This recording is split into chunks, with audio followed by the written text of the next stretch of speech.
Hi, this is Naroki5. I am going to be doing this until I die or I find something better to do. So please help me achieve this personal and, I think, noble objective by contributing to my Patreon or Subscribe Star. Link is down below. Every little bit helps. Thank you very much. And welcome aboard, everybody. We are live. Welcome to Red Pill Nation Hangout number 346. I'm not going to say it's going to be the last show of the year because we got a couple more. 347 is going to be a review of 2023, and 347 is going to be a projection ahead to 2024. But I'm getting ahead of myself. Rearson got his arm stuck in his GIMP suit, so he will be joining us as soon as he can extricate himself from his ball gag and his GIMP suit. Which I don't know why he keeps doing this on Sundays, but he always does. But I am your host and somewhat sane participant in the Red Pill Nation, Naroki5. With me tonight is V, and also tonight, for the first time, I actually have a special celebrity endorsement, if I can find it here.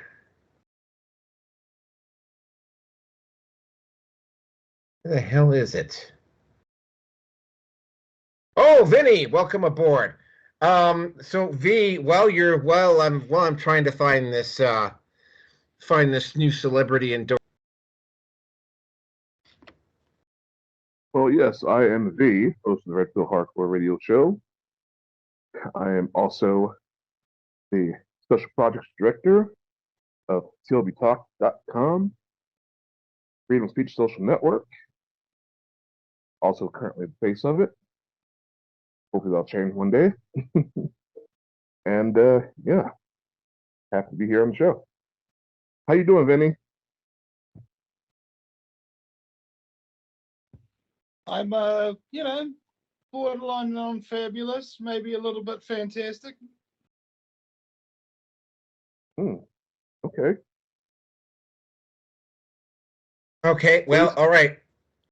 You got anything else to say, Vinny? Because I'd like to introduce to you my new celebrity endorser, Taylor Swift. Here we go.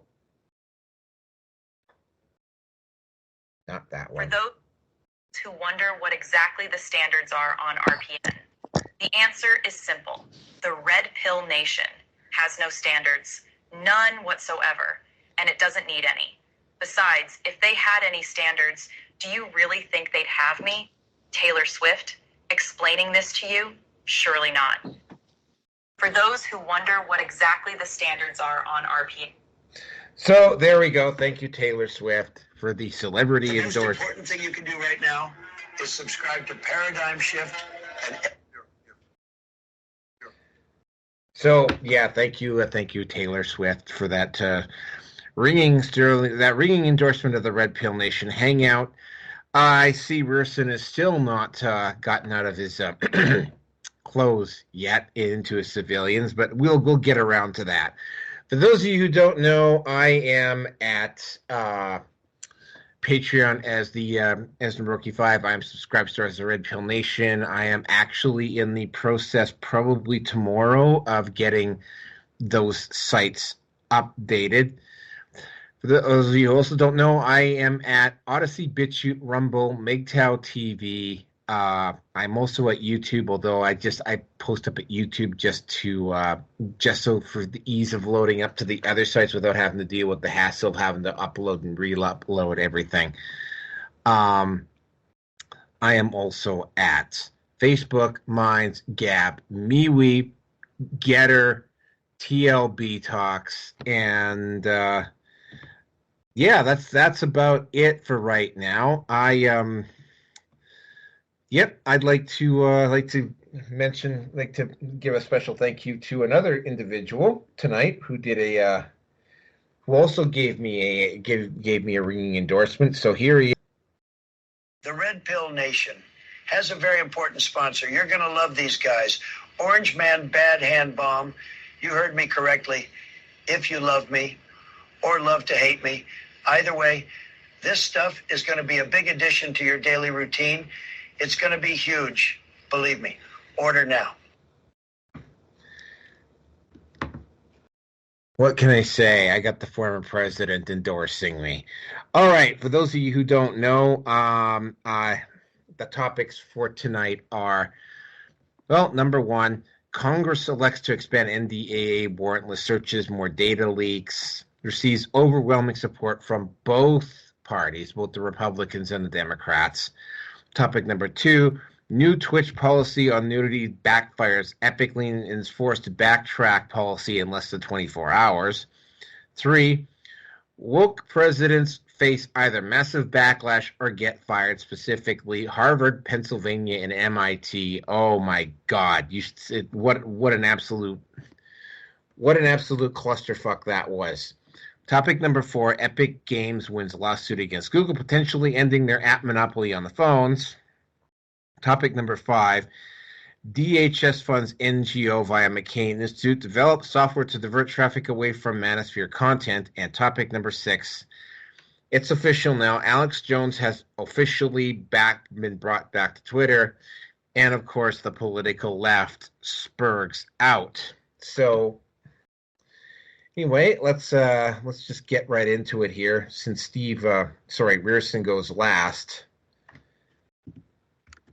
he can listen to this. Okay, so topic number 1.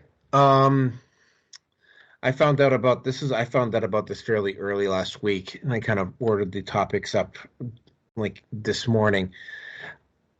Congress has NDAA, and this is something that was connected to Barack Obama. What specifically happened with Barack Obama is that when NDAA was first around, Barack Obama had been making noise all the way through 2012 that he was going to veto this bill. What ended up happening is about 4 o'clock, 5 o'clock in the afternoon on December 31st, 2013, or is it 2012? Yeah, it was 2012. He signed it. He signed the bill. Basically, what it did was, it expanded the ability of the state to basically also be able to monitor a lot of stuff electronically. And Congress, even via Trump, has continued to support this. Hi, Rearson, introduce yourself, please. Well, I've known Naroki 5, this wonderful joker in my life, one of my closest friends, and really only friends, but that's okay. No ball gags required, thank you. And definitely no simping suits. No gimp suits for me. And no simping suits as well, too, actually. So, my apologies, man. I had to set up an alternate device. Okay, thank you, Rearson. So yeah, getting back to the story. So yeah, NDAA came up for vote again to be renewed, at least temporarily. I believe it was for 4 months. It might have been for a little bit longer. So there was a debate in Congress, and this is the issue. I'm sorry to interrupt. But I actually have to leave and go to the supermarket now before dinner time. So I'll actually have to catch you guys later. I might come back before the end of the call. Okay, yeah, I suspect we might be on for a while. Thanks, Vinny. All right, cool, bro. All right, thanks. So see you, mate. So Congress, both the Republicans and the Democrats voted overwhelmingly to pass this NDAA bill. What it does is that it expands this new version, this new update, allows for more warrantless searches. If you go, it allows the government to basically, if you go into a cafe or if you go into a public library, if you go into any public location and start browsing on the net, the gov now has the ability to monitor that. And potentially also it allows, depending upon the site, it allows them to sell the data off if they need to. Basically, it's expanded electronic searching a lot. It spread the net out a lot more. Oh, and it also applies to the individuals that may come into your house to install hardware or install or computer techs that have to go through your computer and look for stuff. It also basically they are now, if they decide to push it, they can now force these individuals to cough up what the information that they have on you. So yeah, anybody who was under the impression Republicans were in active opposition, that they weren't part of the problem, well, it was overwhelming. I think it was probably about 80% of the Democrats and probably about 2/3 of the Republicans voted to pass this new amendment to the NDAA. When I get to 348, I will get a little bit more into what I think is going to be happening around this. But yeah, this was definitely a new area and a new violation of civil rights. And of course, not a lot of people are going to be aware of it, because it's sort of like, unless this is one of these amendments that, doesn't actually apply to you directly. So with that, I'm going to turn it over to V for him to have his say on this.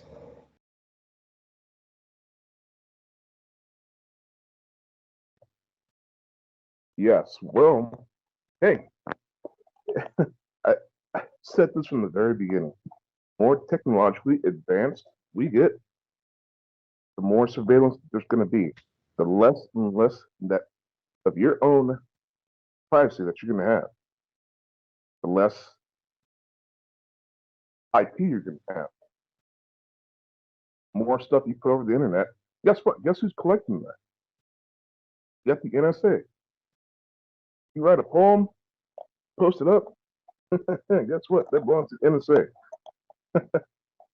It's getting ridiculous. And it's going to get more and more ridiculous. People need to, I don't know, break away from the system. Talk in person more. Talk face to face. I do as little communications over these devices as I can.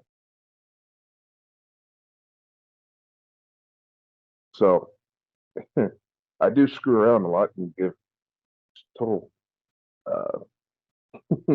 miscellaneous stuff that makes no difference to anything, which I suggest all people do. Screw up any kind of algorithmic advantages that can be taken. But anyways, other than that, I mean, yeah, it does not surprise me. I'll pass it on to Richard.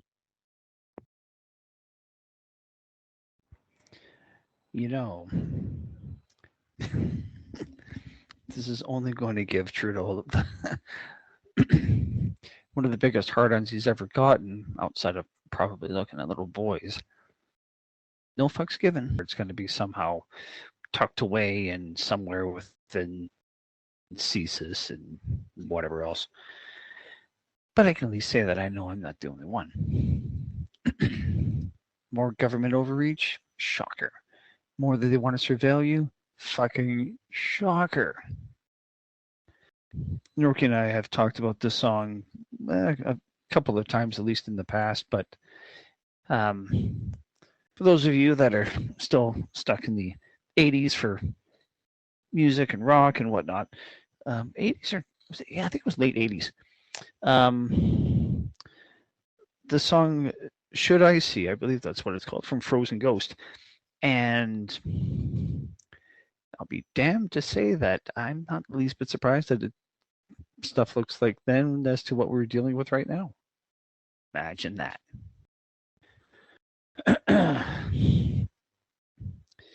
I mean, let me just go back through our list of topics here.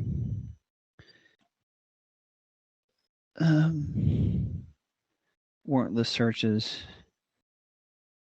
Sorry, my apologies here. I guess that's going to be... Well, I mean, now that I think about it, I mean, this really just ties in with number 5. McCain Institute. Oh, good God. Anyway.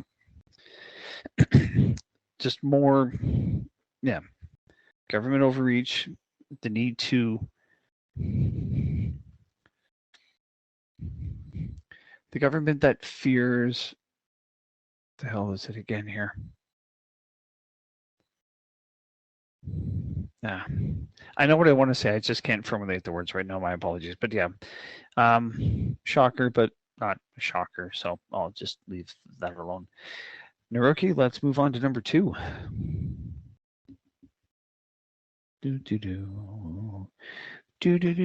go. All right. Yep. All right. So yeah. Faster show tonight. Such a shame you missed the endorsements from Taylor Swift and Donald K. Trump for the show and for Orange Man Bad specifically.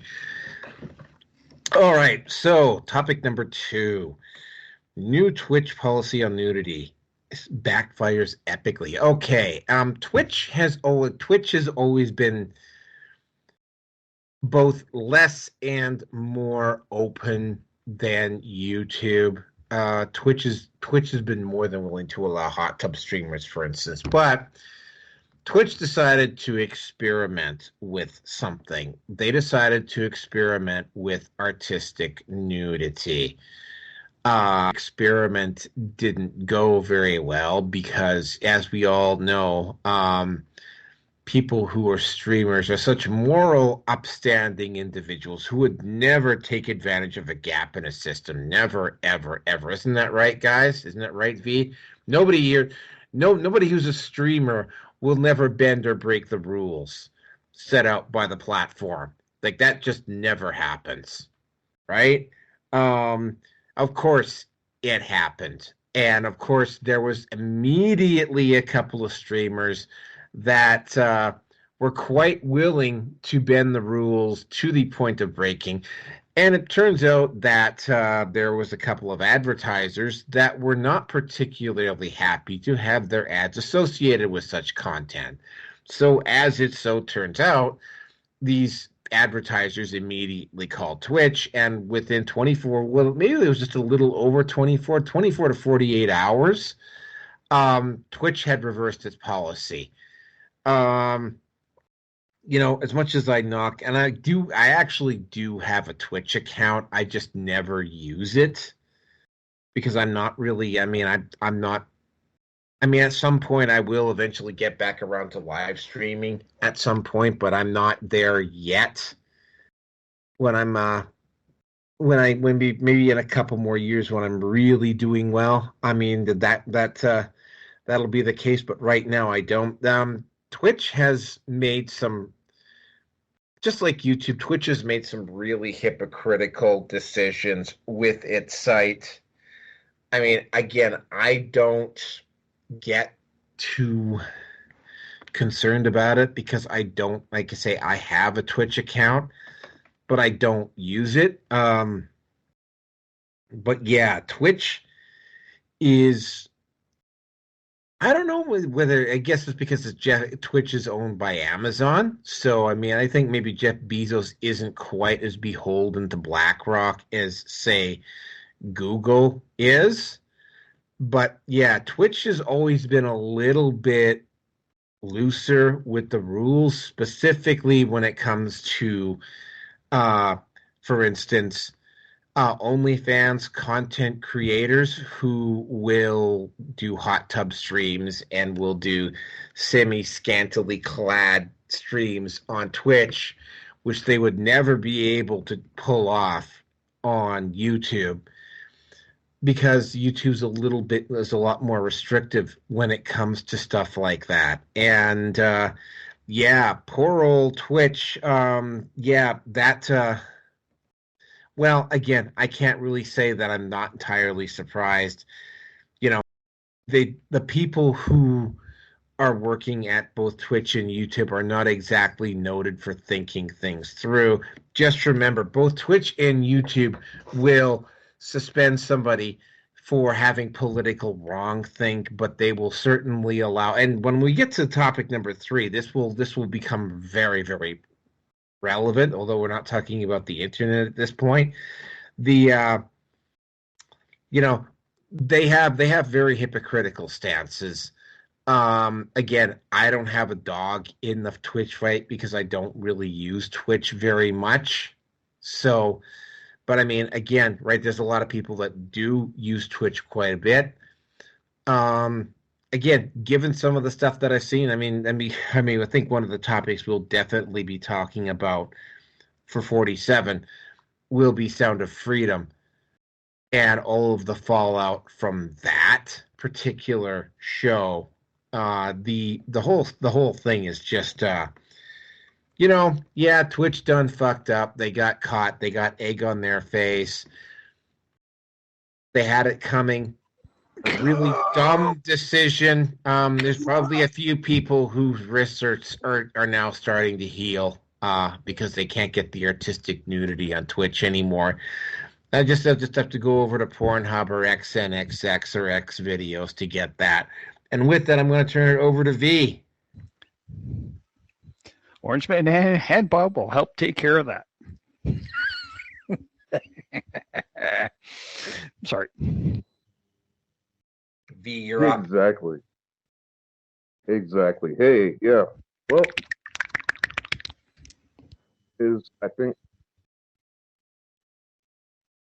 I mean, they have their own issues. They've got to monitor and try to dissuade anybody from being political, which is fine. I think having a platform where you just game, well, that should be a thing.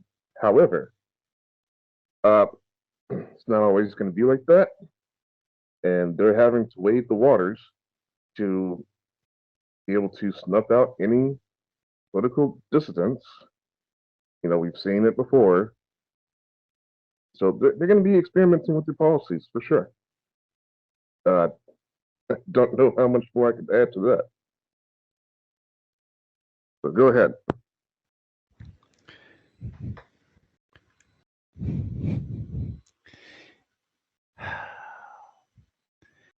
Leave it up to women to bend the rules as much as they'd like to bend over for the wrong guys. And have no problems part credit card passes through the lips. No fucks given.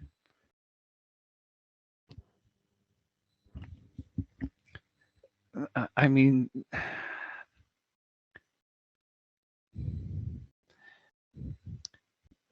we kind of went over this before. Actually, no, we did go over this before. What do women want? Fucking bitches don't know what they want. Any way that they can find some way to exploit a weakness or a gap or whatever. Like, this is the kind of shit that we have. I feel that we as men have to look out for, be concerned about, and more importantly, for someone such as myself, I have to watch out for my son for this kind of crap. I mean, SS Sniper Wolf, that crazy bitch is bad enough.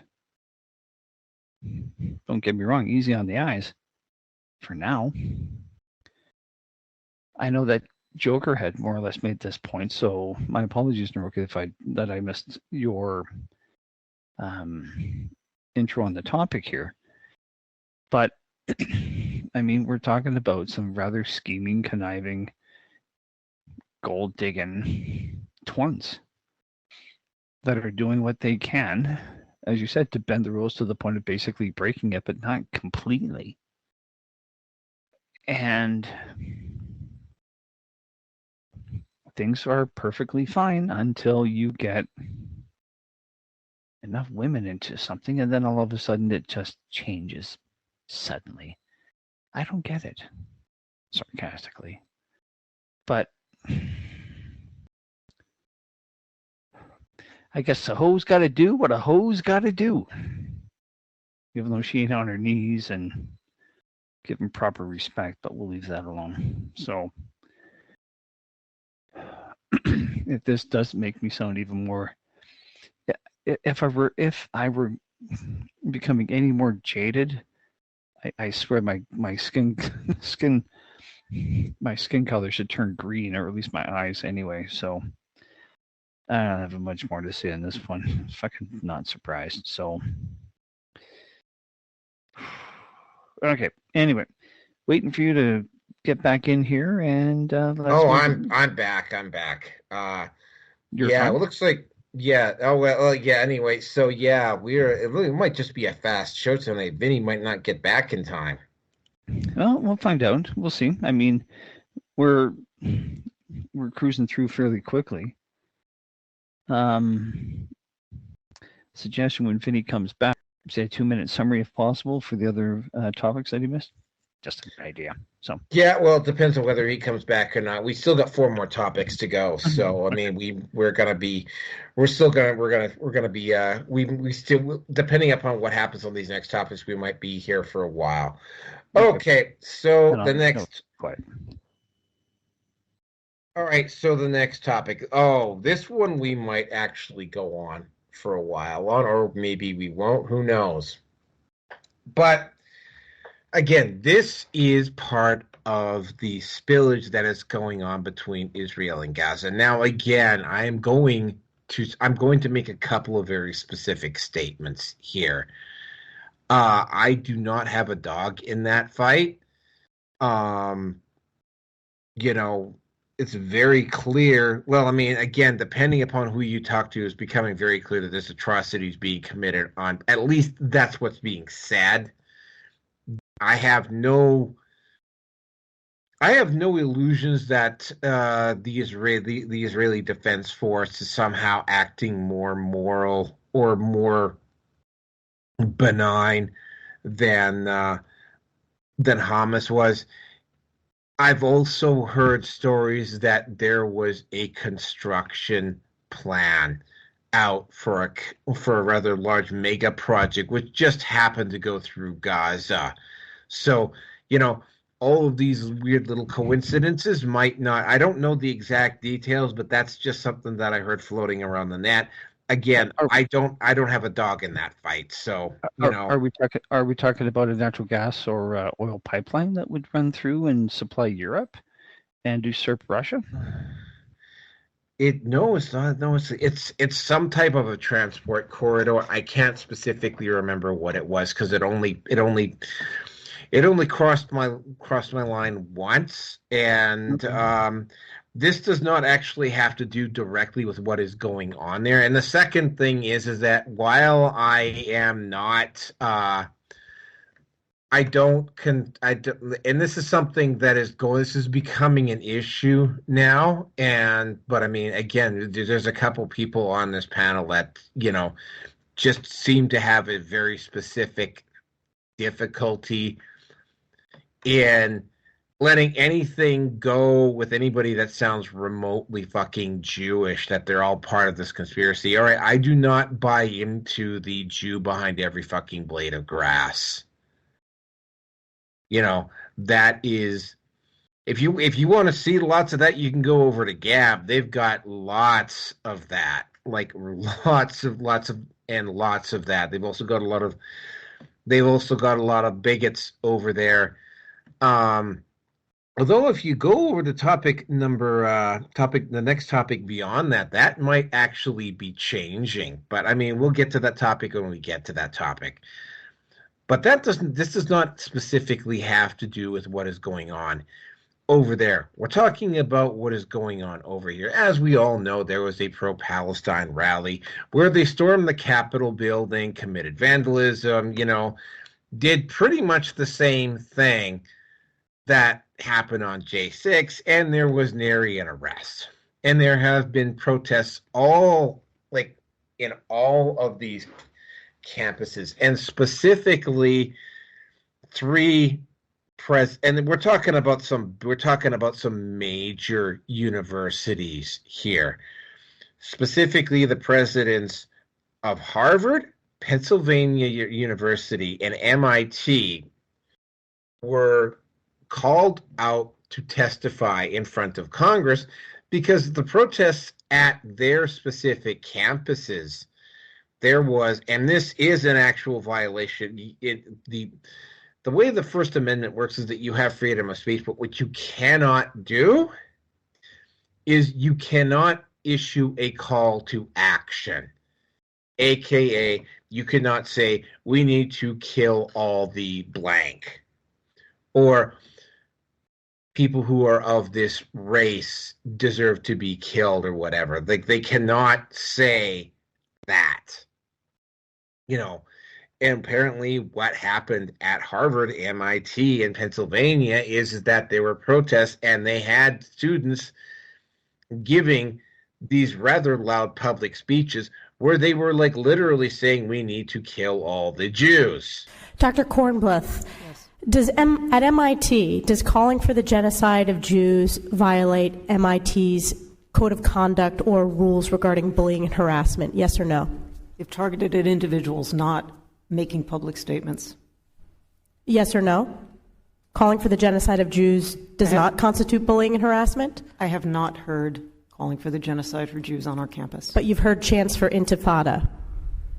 I've heard chants, which can be anti-Semitic depending on the context, when calling for the elimination of the Jewish people. So those would not be according to the MIT's code of conduct or rules?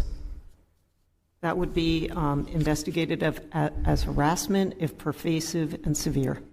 Ms. McGill, at Penn, does calling for the genocide of Jews violate Penn's rules or code of conduct? Yes or no? If the speech turns into conduct, it can be harassment. Yes. I am asking specifically calling for the genocide of Jews. Does that constitute bullying or harassment? If it is directed and severe or pervasive, it is harassment. So the answer is yes. It is a context-dependent decision, Congresswoman. It's a context-dependent decision. That's your testimony today. Calling for the genocide of Jews is depending upon the context. That is not bullying or harassment. This is the easiest question to answer yes, Ms. McGill. So is your testimony that you will not answer yes? If it if the yes speech or becomes no? If the speech becomes conduct, it can be harassment. Yes. Conduct meaning committing the act of genocide? The speech is not harassment? This is unacceptable, Ms. McGill. I'm going to give you one more opportunity for the world to see your answer. Does calling for the genocide of Jews violate Penn's code of conduct when it comes to bullying and harassment? Yes or no? It can be harassment. The answer is yes. And Dr. Gay, at Harvard, does calling for the genocide of Jews violate Harvard's rules of bullying and harassment? Yes or no? It can be, depending on the context. What's the context? Targeted as an individual, targeted at an individual. It's targeted at Jewish students, Jewish individuals. Do you understand your testimony is dehumanizing them? Do you understand that dehumanization is part of anti-Semitism? I will ask you one more time. Does calling for the genocide of Jews violate Harvard's rules of bullying and harassment? Yes or no? Anti-Semitic rhetoric. And is it anti-Semitic rhetoric? Anti-Semitic rhetoric, when it crosses into conduct that amounts to bullying, harassment, intimidation, that is actionable conduct, and we do take action. So the answer is yes, that calling for the genocide of Jews violates Harvard Code of Conduct, correct? Again, it depends on the context. It does not depend on the context. The answer is yes, and this is why you should resign. These are unacceptable answers across the board.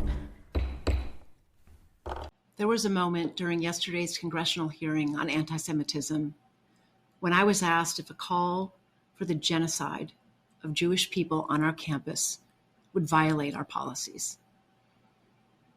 In that moment, I was focused on our university's longstanding policies aligned with the US Constitution, which say that speech alone is not punishable. I was not focused on, but I should have been, the irrefutable fact that a call for genocide of Jewish people is a call for some of the most terrible violence human beings can perpetrate. It's evil, plain and simple. I want to be clear. A call for genocide of Jewish people is threatening, deeply so. It is intentionally meant to terrify a people who have been subjected to pogroms and hatred for centuries and were the victims of mass genocide in the Holocaust. In my view, it would be harassment or intimidation. For decades, under multiple Penn presidents and consistent with most universities, Penn's policies have been guided by the Constitution and the law. In today's world, where we are seeing signs of hate proliferating across our campus and our world in a way not seen in years, these policies need to be clarified and evaluated. Penn must initiate a serious and careful look at our policies, and Provost Jackson and I will immediately convene a process to do so. As president, I'm committed to a safe, secure, and supportive environment so all members of our community can thrive. We can and we will get this right. Thank you.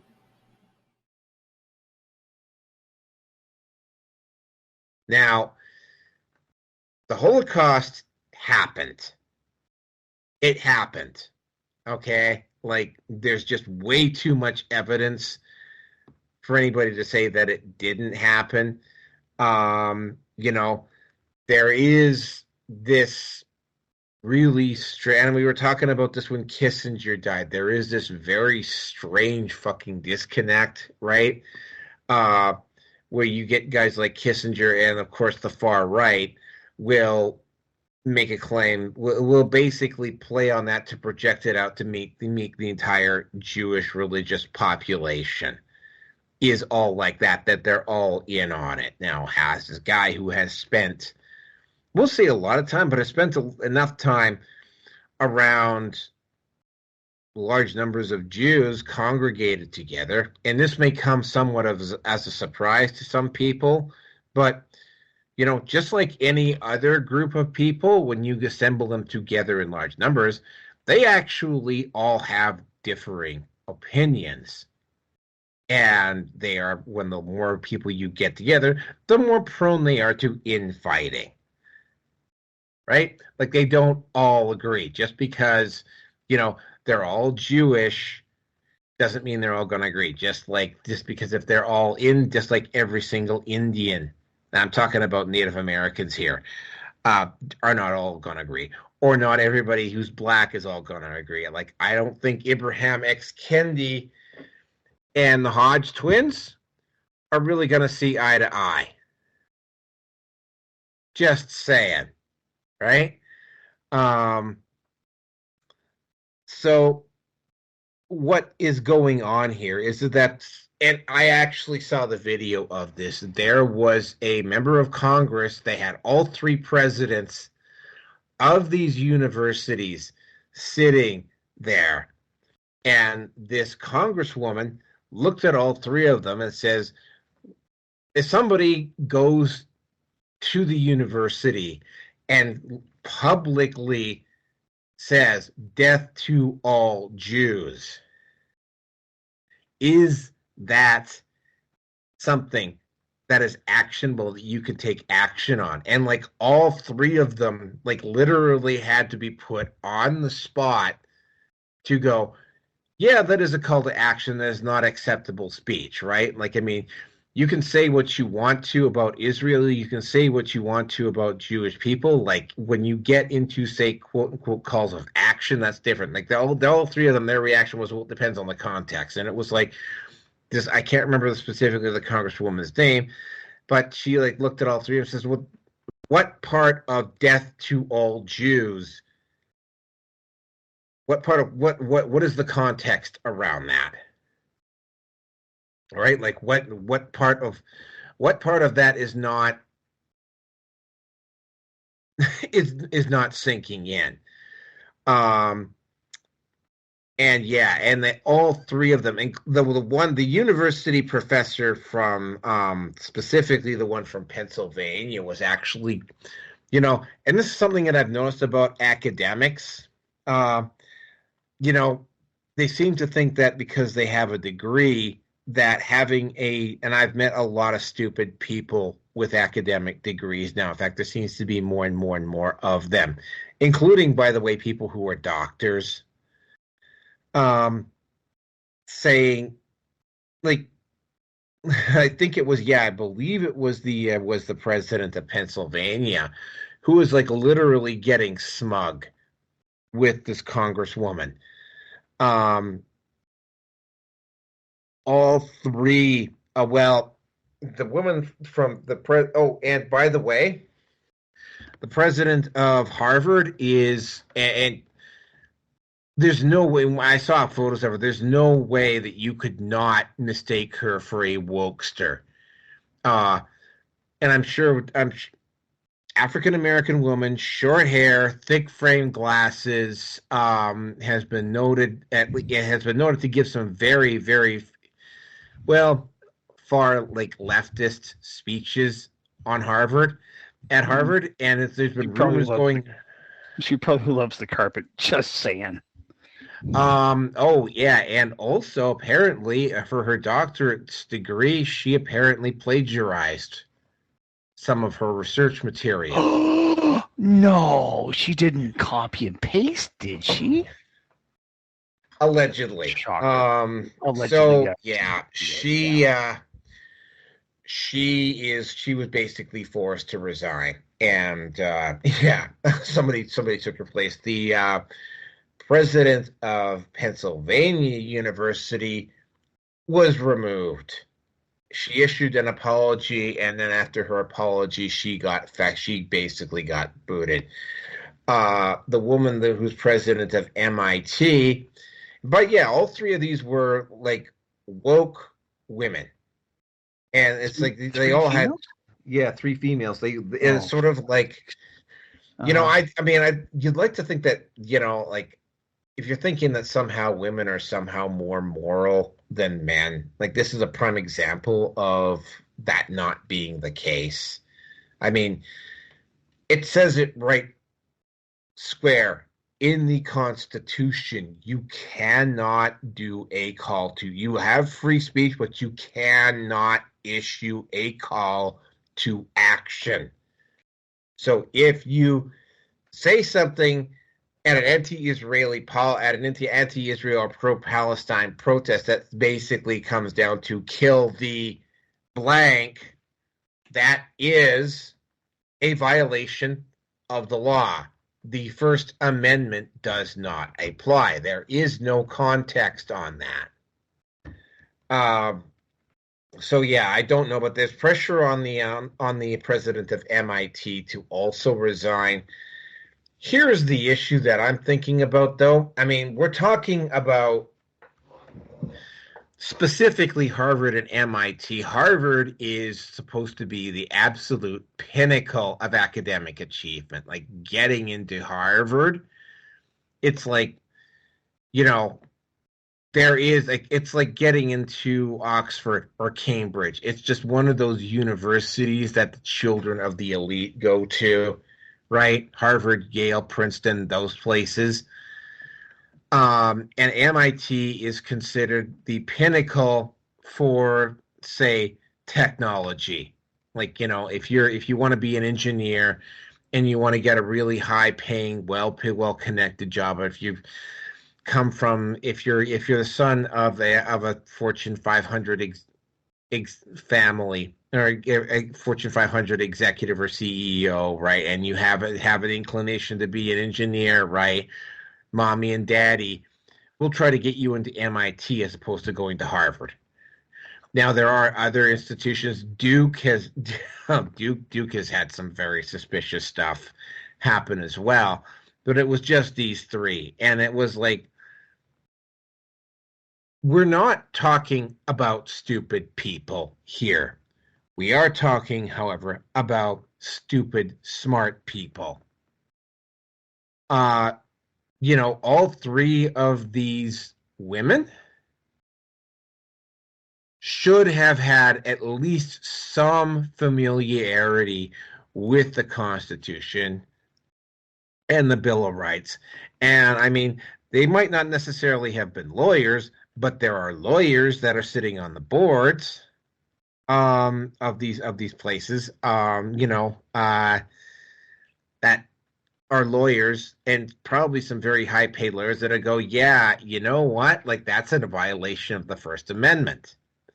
Oh, and let's not forget as well, specifically, I don't know what happened with Pennsylvania or MIT, but Harvard apparently had about $1 billion of private funding pulled after the president there made her gaffe. And then, like, yeah, we're not talking about stupid people here, but somehow, they just couldn't quite, like, none of them, including, by the way, the president of MIT, who was the third one to go, after seeing the presidents of both Harvard and Pennsylvania get run through, you would figure that she would have been smart enough to maybe give a different answer, but she didn't. Anyway, but getting back to my point, I mean, these are pinnacle education institutions. And if this is what's happening there, what's happening everywhere else, right? Like, just play the tape out here, right? And it's like, yeah, it's not good. And with that, I'm going to turn it over to V.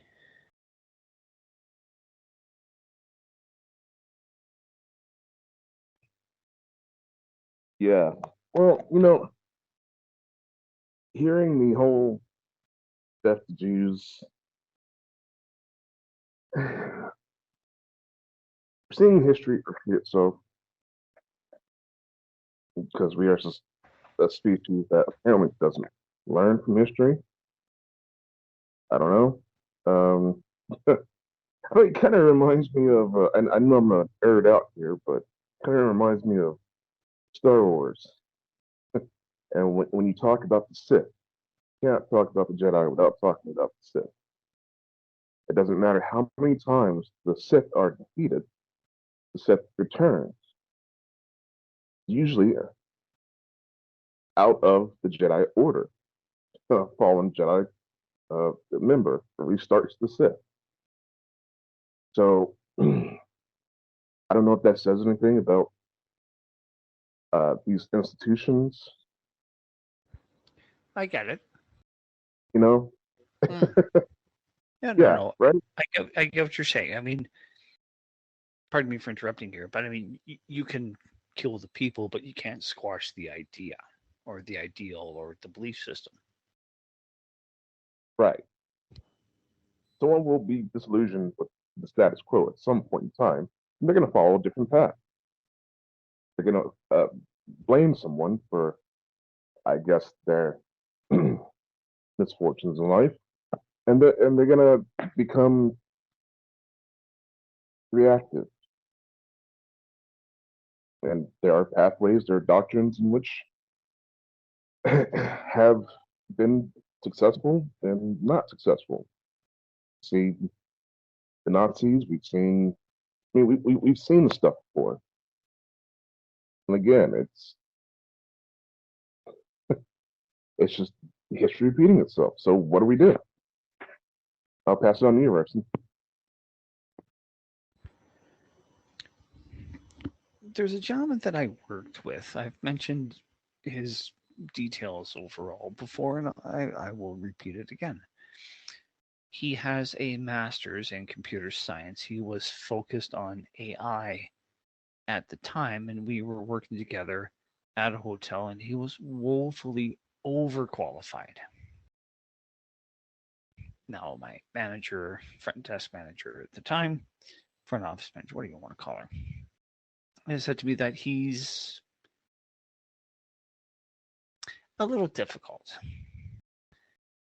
It took about 2 or 3 shifts working together, and we ended up actually being, I still consider him, I'm still in touch with him actually too, which is almost unheard of for me.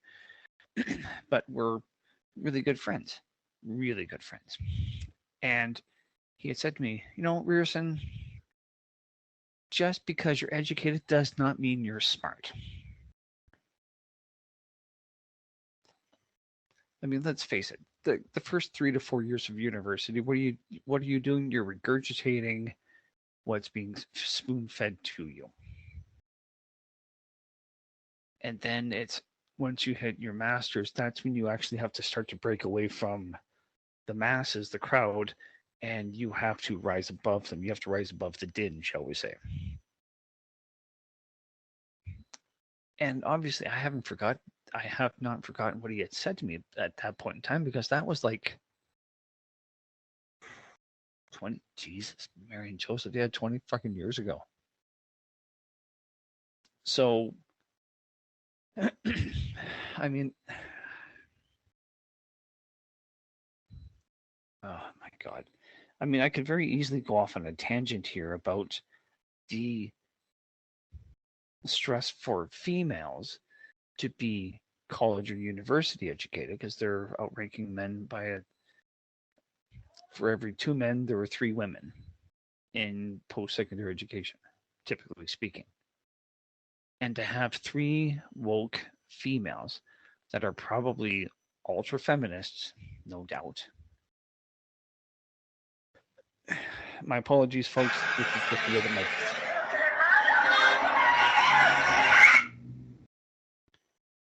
Are you done, my friend? Yeah, I'm done. Hold on. Okay. Sorry. Anyway, look, you see where I want to go on this one. And it's women like this that are the problem with society in more ways than one. And as Naroki had said, I don't have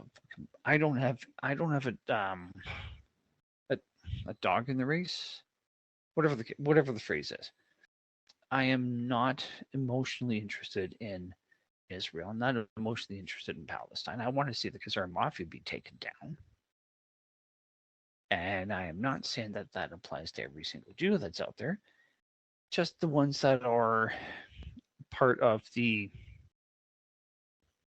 status quo for the problems that are going on in the world. I will throw in the name of Bob Iger, in my honest opinion, as part of that group, because he's ultra woke as well too. BlackRock and whatever else. But these women probably got their positions through rather, I'm going to be guessing, their rather nefarious means. Not going to go into details, just it would all be speculation on my part, but needless to say, those twins are fucking idiots.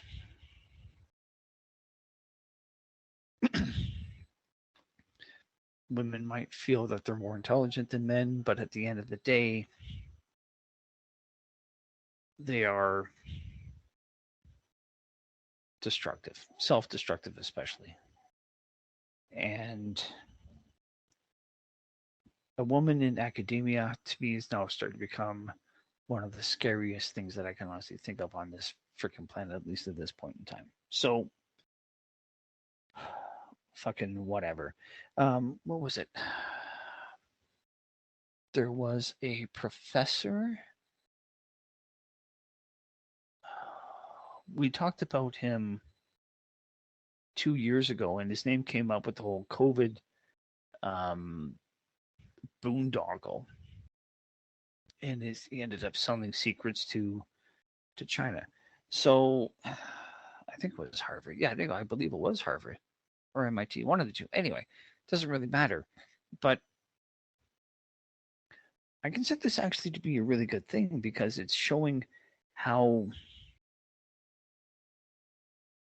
useless higher education really is. I mean, like the only thing I could see higher education being useful for will be contract law, which is the current law system that we're in right now. Becoming a doctor of some sort or another, just to at least deal with the physical body and not look further, like higher than what cannot be quantified. That's about it. Maybe AI, but AI scares the shit out of me. So I don't have much more to say on this whole fucking thing, but I'm given how fallible that the higher education system that we have currently as it stands, I'm hoping that this is going to be a good way to start to bring those elite assholes and cunts down more than a few pegs. So, Yorkie, all yours. Yeah, definitely a hold on a second, I got a cough here. Okay, yeah. So, I mean, on paper, these are people who should have known better. Yes, educated does not necessarily mean smart, but I mean, we're not just talking about a professor here. We're talking about university presidents. But anyway, let's just get on with the next one. And this one is really interesting. I didn't know about this until I saw it on the quartering, and then it was like, oh, I had no idea. What has been going on is that, and this is probably where they got the idea at ARC, right? Is that there have been individual companies that have been suing these NGOs and whatever that have been clandestinely funded to help the culture war along, and the companies and the corporations. And I didn't know this, but I mean, yeah, like for instance, if you wanted to go up, I mean, Parler is pretty much dead at this point, but I mean, Parler and Gab and a couple of others, but basically what it boils down to is that if you can't get on the Google Play Store or the Android Play Store, and and they charged, and apparently they charged an outrageous price. If you can't get onto one of those sites with your app, basically, if you're trying to run an app-based business, you're pretty much SOL. And this was an absolute, and as what happens is Epic Games found out that and they exposed the fact that both Google and Android have these exclusive deals with the various phone providers, and they effectively had a total monopoly on the apps. I mean, yeah, you can get something like, say, Grade J or Gab or whatever, and I still haven't figured that out yet. You can get those apps and you can put them on your phone, but I mean, I still haven't really been able to figure out how to do that yet. What ended up happening here, though, is that Epic Games took Google to court. Google decided to fight it because, well, and this is something that Raging Golden Eagle said on YouTube years ago.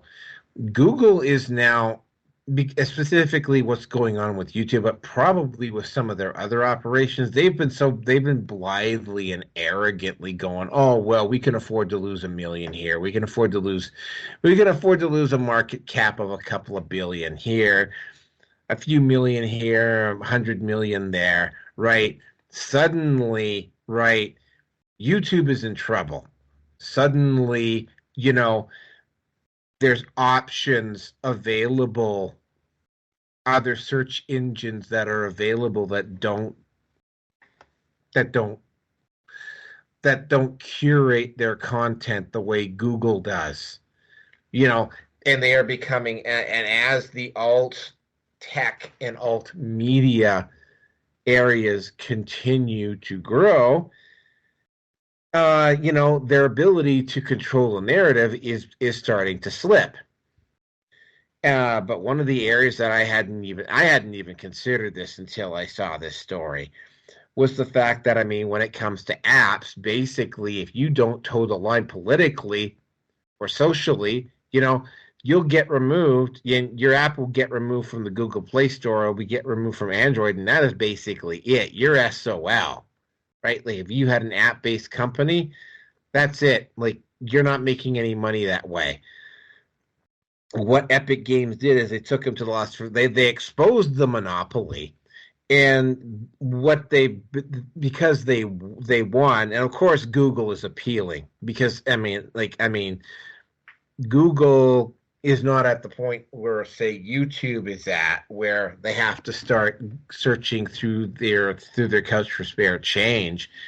But the money pit that is Google and Alphabet apparently isn't as bottomless as it first appeared to be. And the financial settlement that they're going, first of all, they're going to have to pay. They're going to appeal. It's going to go up to the Supreme Court next, which is probably not going to rule in their favor.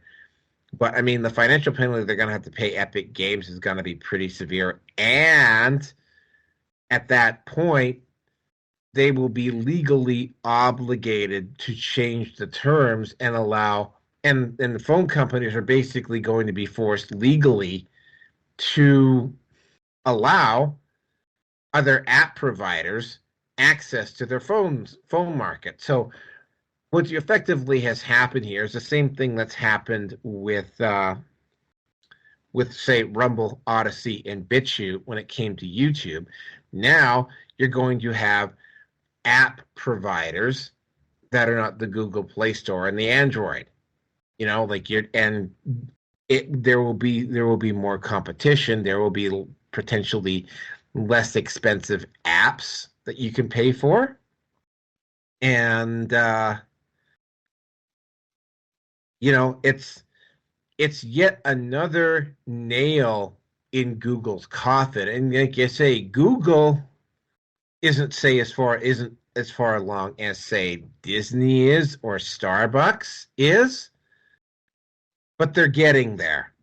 Like all of these woke or say Budweiser, right?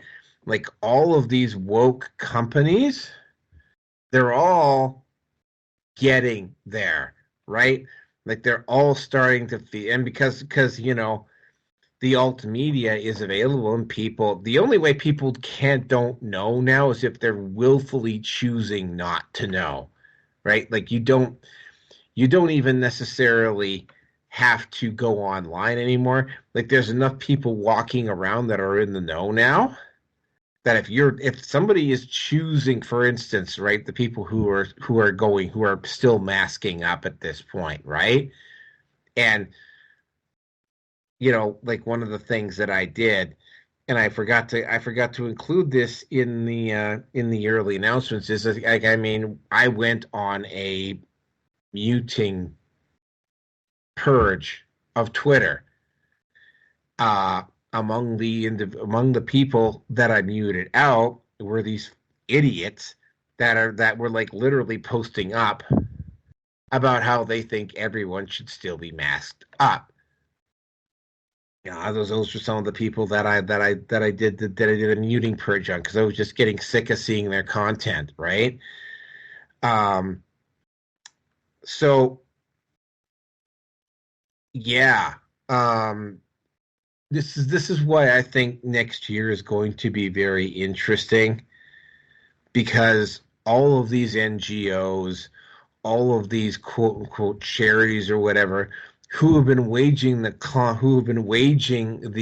culture war clandestinely for the globalists, they've all been exposed now, and they're starting to see active, or that's what happened with ARC, right? They got together, they compared notes, and now there's not just tracing individuals who are resourceful. Now they're seeing active, organized, coordinated opposition to their efforts. And, at some point, and you still see a lot of these places they're run by social justice warriors, and they will always keep, which is basically, like I went over to Destiny's page on Twitter a couple of days ago. He's right back doing exactly what he was doing before. It was like, what happened? Didn't even fucking register with him. Apparently he's got some, well, he's likely to be in the Asperger's ADHD spectrum. So I'll explain a few things. Just saying. Well, he's not, he's got a strategy, and so he's not stupid, but it's like, he's got a mental deficiency somewhere, because it's like when you make this big of a mistake, same thing with Hunter Avalon. When you make that big of a mistake, right? Like, you take a while to reflect upon if you're a normal human being who's just gone through a bad stress, you take some time to reflect on your actions before you resume what it is you're doing. And these guys are just resuming what they're doing. And you're not just seeing this, and you're not just seeing this with those two, but you're seeing this with corporations. Look at what happened with Disney, or look at what happened. Budweiser should have immediately disavowed Dylan Mulvaney when it became clear that they were they were losing stock value. But nope. The mainstream media and a bunch of people were telling, no, it's not that bad, and they were making excuses for them. And of course, the BlackRock or whoever it is that own the majority of Budweiser kept making assurances. But here's the thing: even BlackRock cannot cover for everyone. BlackRock, Fleet Street, and Vanguard do not have money to cover for everyone. And the reason why a lot of these places keep doing this, and even Google, is because they think they can afford to do it, because there's somebody else looking over their shoulder that's been giving them assurances that they can. The only problem is that, that pool of money is not bottomless, right? And the opposition is only going to get stronger. And again, right, when I get into, probably when I do 48, when we start talking about next year, it's going to be, like I said, it's going to be a very interesting 2024. But what you're going to see, and I'm going to do a little bit of a preview here for it, is what you're going to see, among other things, that you're going to start to see the state, be it the U.S. government or the Canadian government, the British government, you're going to have to see them come out of the shadows and take a more direct approach to the culture war and support these people openly, which is only going to make things worse for them. And with that, I'm going to turn it over to V.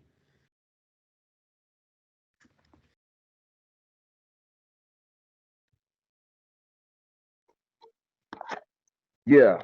I'm gonna have to skip this one because of reasons. Well, my involvement with TLB Talk, okay. Yes, there's a lot of stuff that has to be done to toe the line. Because yes, we have app in the App Store, both of them, Apple and Google. Yeah, that's right. So there's so much that we have to do to get ahead and make sure that we are still free speech. And I just don't want to have to reveal any of the trade secrets here. So I will pass it on. Fair enough. When I looked at the topic, it reminded me that I needed to actually pick up, have to recreate an account with Epic. Pardon me.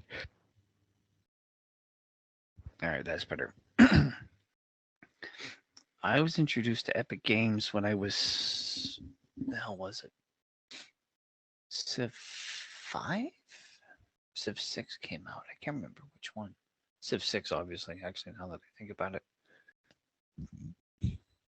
And my son's got, I think he still has his account with Epic. But I mean,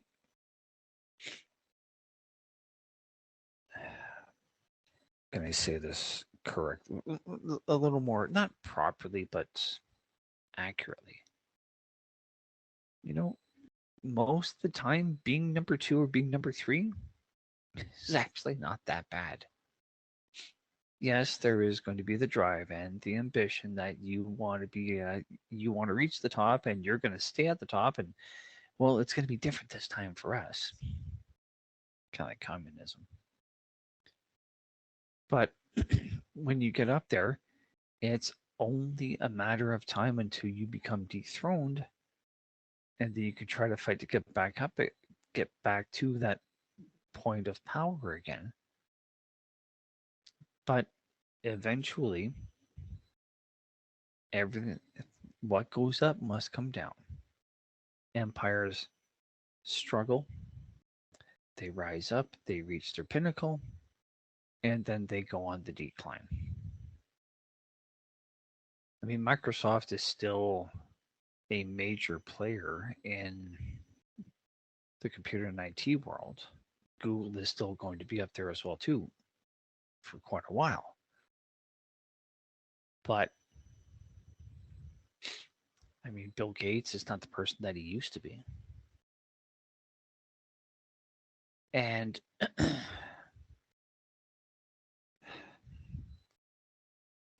how can I say this? I've said it before and I'll say it again. Given the symbolism of the Seal of Solomon on Google Chrome, which basically has, shall we say, 3 6s in the emblem. Gmail looks like a Mason apron for the logo. I mean, Google has Chrome, but they also have another, some other program somewhere within their structure called Adreno. Put the 2 words together, and it's one of the most vile, disgusting compounds that's ever been created. But I digress. Anything that's going to bring Google down, I'm all for it. I mean, I was amazed at the things that I needed to do, and it gives me the option. Log in with alternate email, Crackbook, or Google, or your Google account. And I'm going with the Google account because right now it's just the easiest way for me to get in and to do something without having to register all over again and figure out what kind of a password am I going to do for this one. And it's, I hate the effect that it's doing on, that it's putting on me to be lazy. But I don't want to have to be beholden to a little black book of my passwords, but maybe that's where it's going to have to start to be. I have no idea. But, I mean, much like in our D&D days, Naroki, where this is well enough afterwards, but, you know, as you said, it was the same thing with TSR. TSR, they got bought by Wizards of the Coast, because it came down to is that they were, the story goes, that I remember hearing this correctly, is that they were going after each and every company that was a startup that was somehow a threat, and they were, hey, Vinny, welcome back. Hey guys, I'm back. Hey everybody, it's Vinny Eastwood from the Vinny Eastwood Show. The lighter side of genocide, just because of being exterminated, doesn't mean we can't enjoy it. Otherwise, what's the point of being killed? The Vinny Eastwood Show. The only thing worse than living in a high-tech global police state run by child trafficking Satanists is Vinny's jokes. Okay, well, And it says the That's at the VinnyEastwoodShow.com. That's Vinny with a Y because it's the most important question. And Eastwood, like, go ahead, make my news. And I just wanted to offer that shameless plug right here and then duck out of the radio show again. I'm kidding. I love the show. Okay, well, Vinny, we'll let you comment on all the topics after Rearson finishes up here with topic number 4, and then we'll have you we'll allow you time to get caught up before we get into the next one. So finish off, Rearson. Yeah. So much like what happened with TSR, going after every other startup company or any role-playing company that seemed to have mimicked what they've put together over the decades. Let's not kid ourselves.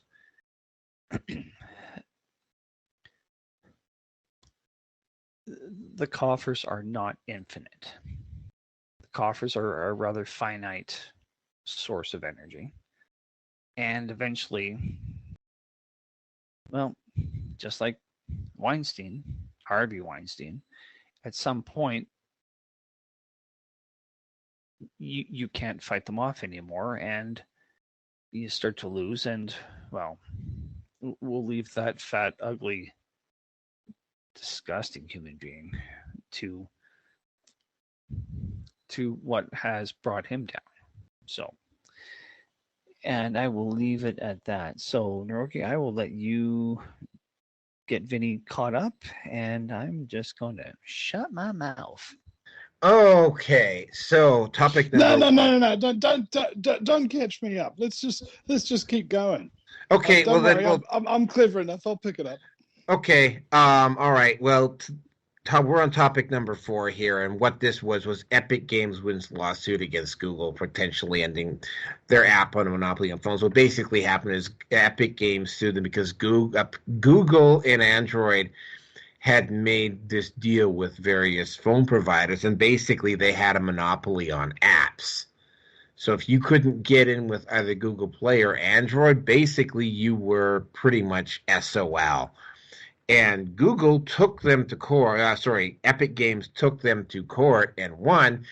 So much like how Google and YouTube, etc., have lost their monopoly on video streaming platforms, they are now, Google and Android YouTube and Twitch have lost their monopoly on the video streaming platforms.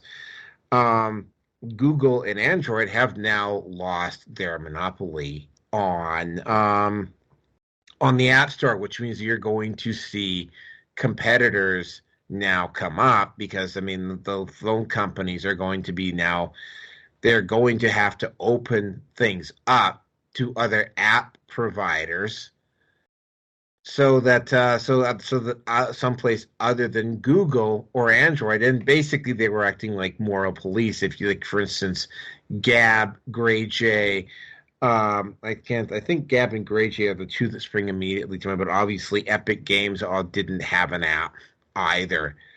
If you didn't have the right political think or they had the right social think, you could have your app removed. Parler was another one. You get your app removed from the app providers, and and now because Epic Games won the lawsuit against Google, of course Google's going to appeal, but they're going to have to take it to the Supreme Court this time around. So the Supreme Court might not even agree to hear it. Yes, Rearson. GreyJ.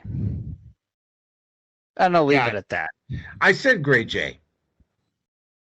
My apologies, I wasn't there for the due to distractions at home. So that's basically what happened. Is that first, just like how Google and Amazon lost their monopoly on video streaming platforms, you're now seeing Google and Android lose their monopoly with the phone companies when it comes to apps, which is going to make apps cheaper. It's also going to what's basically going to happen. So they're entering competition. They're entering competition into the marketplace, and of course, that's a big win for the truth community, because obviously not being able to have your app on Google Apps or something like that is a Well, that basically kills your ability to go out there, kind of like how YouTube censors you and you can't collect super chats. That kills you financially and stuff like that unless you follow the stupid rules. So it's good that Epic Games stood up for themselves and stood up for the rest of us in that context. Yeah, it's basically, well, I mean, I'm noticing, and this is kind of what I figured was going to, like I said, again, I don't want to start putting everything back to the ARC convention in London a couple of months ago.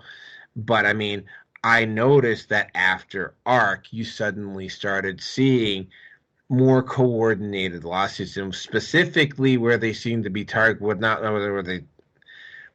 where they seem to be targeting is that they're going after the financials first, right?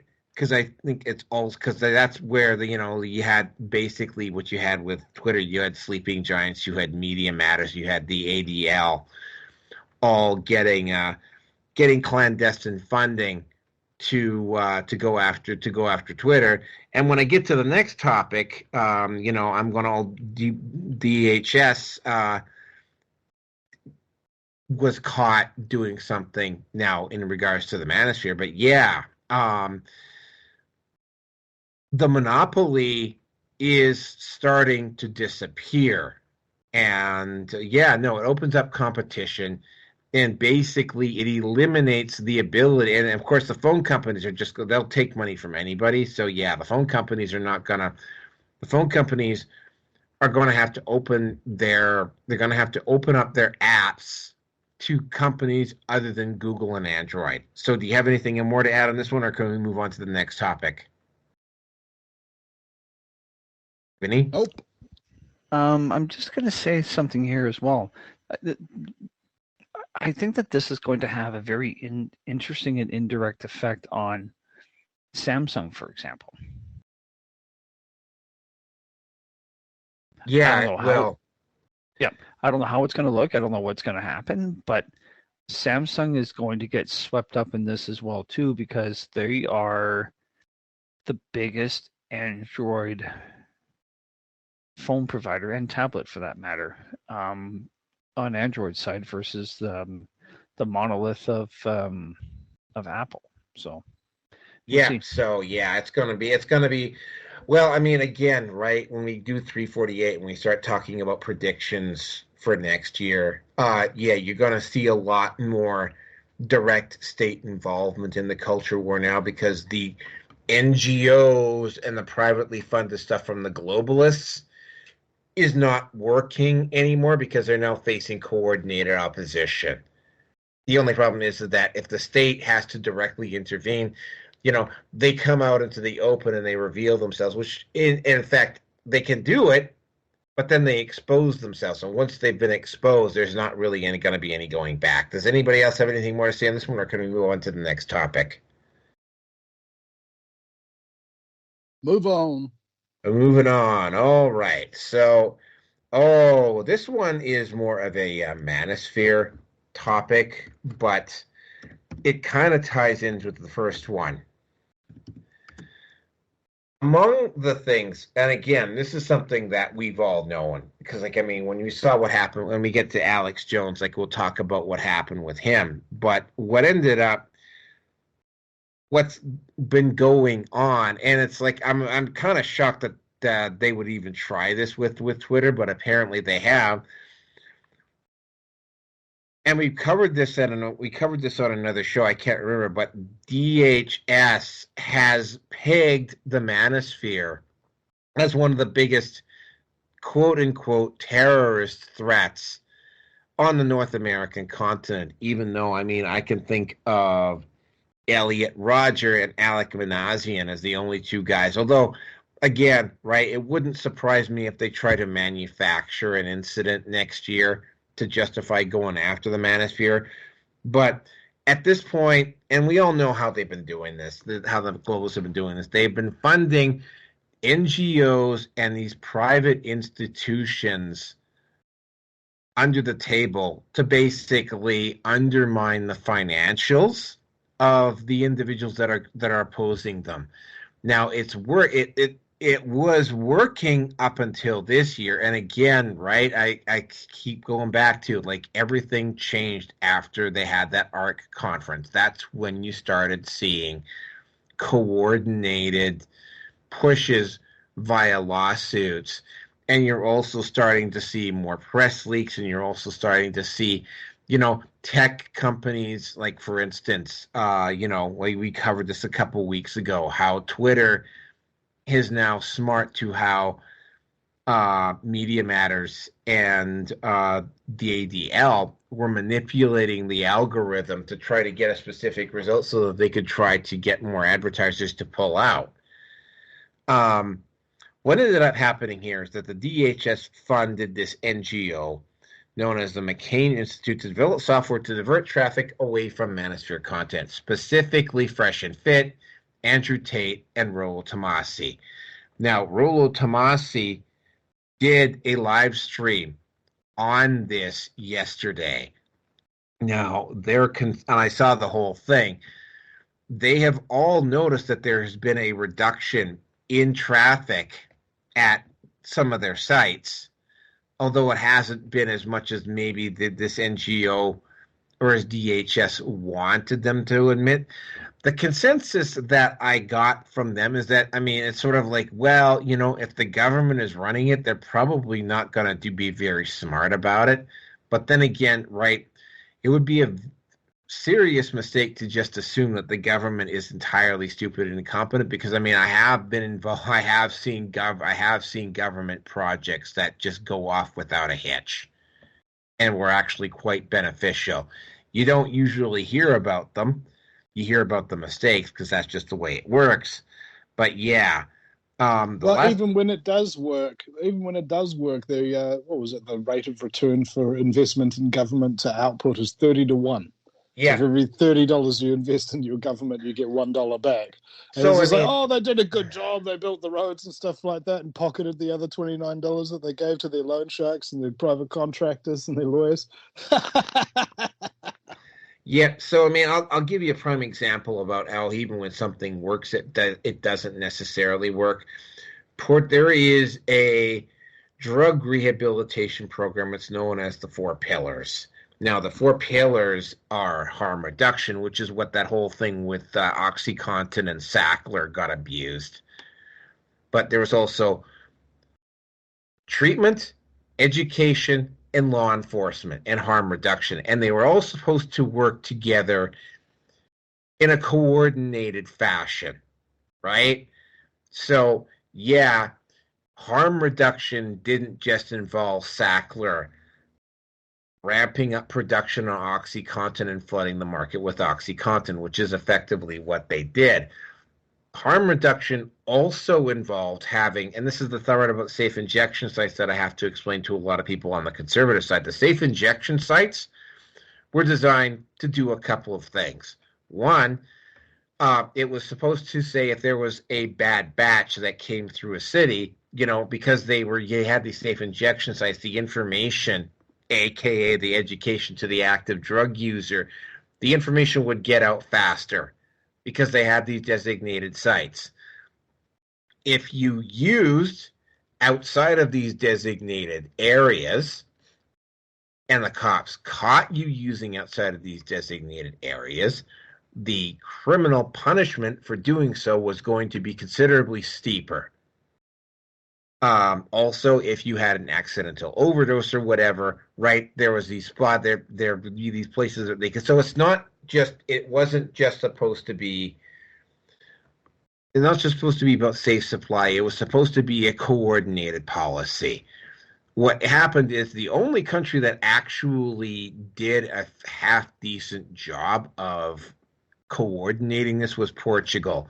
The only problem is that when the government changed in Portugal, the bureaucrats running the system changed in Portugal. They took their foot off the pedal, and the system screwed up.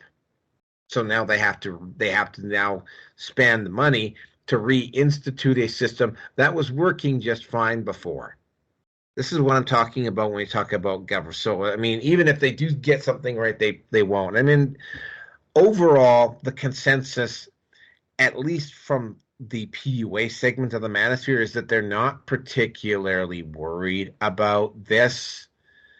My other reasoning for why they're attempting to divert traffic away from the Manosphere, and this is something else that's been floating around in the conspiracy circles for a while, is the fact that the powers that be, specifically the black budget people, the guys in the shadows in DC, have decided that they are going to go to war with either China or Russia, and they want to do it by 2027.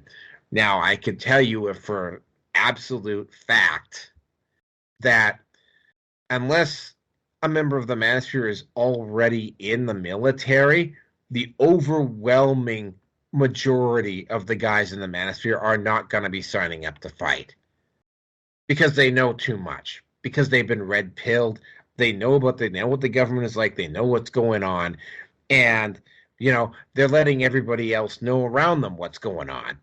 So, the more men, for instance, that wake up and tell other men what's going on, even if they are not completely awake, is going to reduce the U.S. armed forces and, say, NATO armed forces from starting an effective war if that is their plan. So this is not, I don't think this targeting of the Manosphere is just simply because of online misogyny and potential terrorist threat.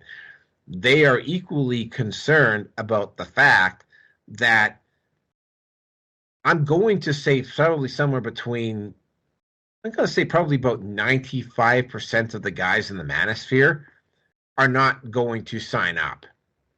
Like, they're just not going to do it.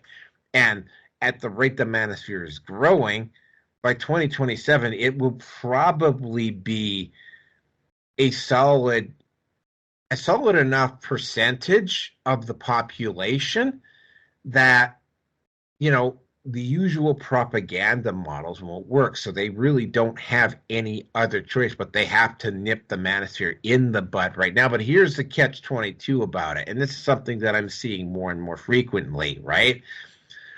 You're seeing these idiots take runs at the Manosphere, and these people don't even know what the hell they're talking about, or they don't know their facts. And none. Again, I can tell you for a distinct fact that nobody in the establishment is coming over and asking us about what's going on in the Manosphere, right? They're going off of the mainstream narrative, and the mainstream narrative is nothing but a bunch of lies. So they're like literally lobbing these shells at the Manosphere, and they're not even aimed in the right direction. Yeah, I mean, they can shut the Manosphere down on YouTube. They can try to get. I mean, it's actually fairly strong on Facebook at this point, but I mean, it's springing up everywhere, right? And if they try to ban one name, they will just simply, for instance, right? There's been a lot of hostility towards MGTOW. So what's been going on is that a lot of guys in MGTOW have just simply rebranded themselves as Sigma males, right? And these Sigma male groups are springing up everywhere. And it's basically just an offshoot of MGTOW. And I've known that because, I mean, I actually, when I actually was going to start my my YouTube channel the first time around, I was actually going to use a version of Sigma Male for it. And I decided not to. But, yes, the guys in the Manosphere have been noticing this. The only thing is, though, and here's the other part about this, even if they're doing this in the United States, the Manosphere has gone international. So even if all of the Western governments get on board with the McCain Institute and institute this, it's not going to matter because there's enough people involved in the Manosphere in the third world that, I mean, there's going to be workarounds no matter which way they go on this. And I found out something rather curious. And if I ever if I ever actually speak to him, I'll have to set you up with him, Vinny, because I didn't know this. I thought this one particular MGTOW streamer known as Spetsnaz, I thought he was Australian. He's not Australian. He's from New Zealand. He's probably one of the most profound MGTOW content creators I've ever come across. And apparently he's returned to YouTube. If I ever speak to him, I'll have to see what I can do about setting him up with you. And with that, I'm going to turn it over to V.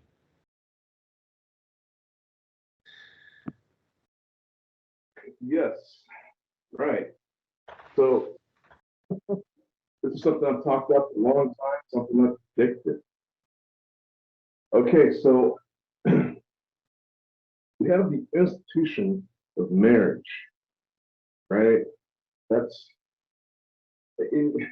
Whenever anybody has any problem with the government, what's going on in society, they usually can't or don't pull away from their families. Okay? Oh, I don't want to get involved in that family. I mean, now they have all this technology. Well, if people don't have families, they don't want to give up their lifestyles. But yeah, I definitely saw this coming a mile away. Guys are not wanting to be enslaved in the institution that is marriage. And guys are not wanting to have kids, which is, I wish they would take the good with bad. They're already trying to keep us from having kids, doing everything possible to control the population, right? So now that guys are not going to have kids, oh, shoot, we forgot. They have no attachment to anything. They're free-thinking people.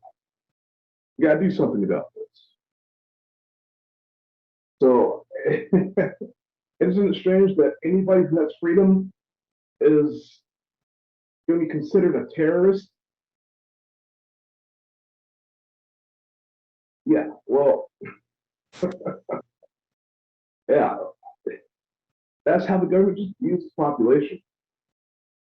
We are terrorists. Well, the ones that value our freedom have a thinking, functioning brain. Yeah, so it's either we get our women shape, back into the species order that we need.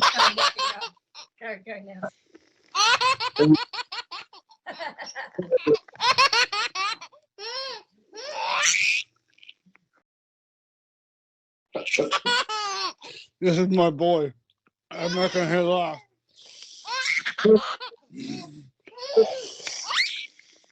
Continue, V. Yeah. Well, so anyhow, our women don't follow us anymore as men. They're doing their own thing. So that's why men have to do their own thing. If we were to get back in alignment with each other, I think we would have a better chance here. I'll pass it on. That's it. All right, Vinny, you're up. All right. Well, I totally missed all that because I was just doing a little bit of parenting with my little Bubba because he's just so cute. And yeah. Well, that's why they want to get rid of the men, really. They want to get rid of fathers. Hey, boy.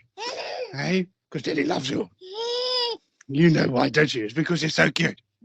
And this whole kind of breakdown of the family unit and all of that kind of thing has been pretty brutal on the kids, I think.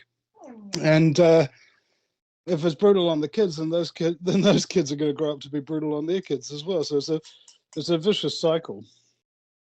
And so the kind of chaos that promotes in society is exactly what the New World Order wants. They don't want men and women together, having healthy relationships with their babies, you know, and actually like full of love and joy, you know. So that's what I feel like all the censorship is all about, I think. Just one more way to stop good things from happening. That's right. All right, and with that, I'll turn it over to the next person in the queue. Vinny, you made me smile, man. You honestly did. You made me remember of. Mm-hmm. You don't say.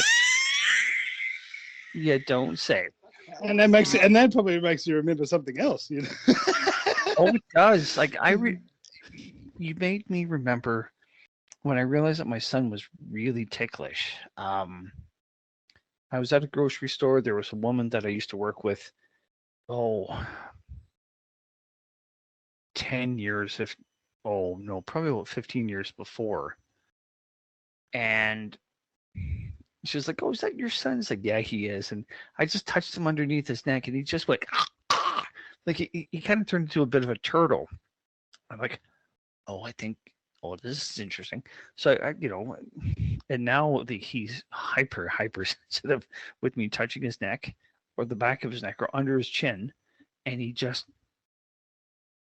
turtles up and just kind of pulls into a shell, shall we say, if he could. But the McCain Institute, for fuck's sakes, could not have been more apt. Could not have been more better selected for any of this skullduggery, whatever. And I'm not surprised by that. I mean, as soon as I saw him, kind of, well, that explains a few things. I mean, government interference with twatter, crapper, shitter, whatever you want to call it. X. Actually, now that I think about it, X is a rather appropriate name because it's no longer. Actually, that explains quite a few things. I mean, as the Twitter files were coming out, and it became progressively more and more known and exposed of how the swamp was. Well, wouldn't it be funnier if Twitter had changed their name to X before the Twitter files came out?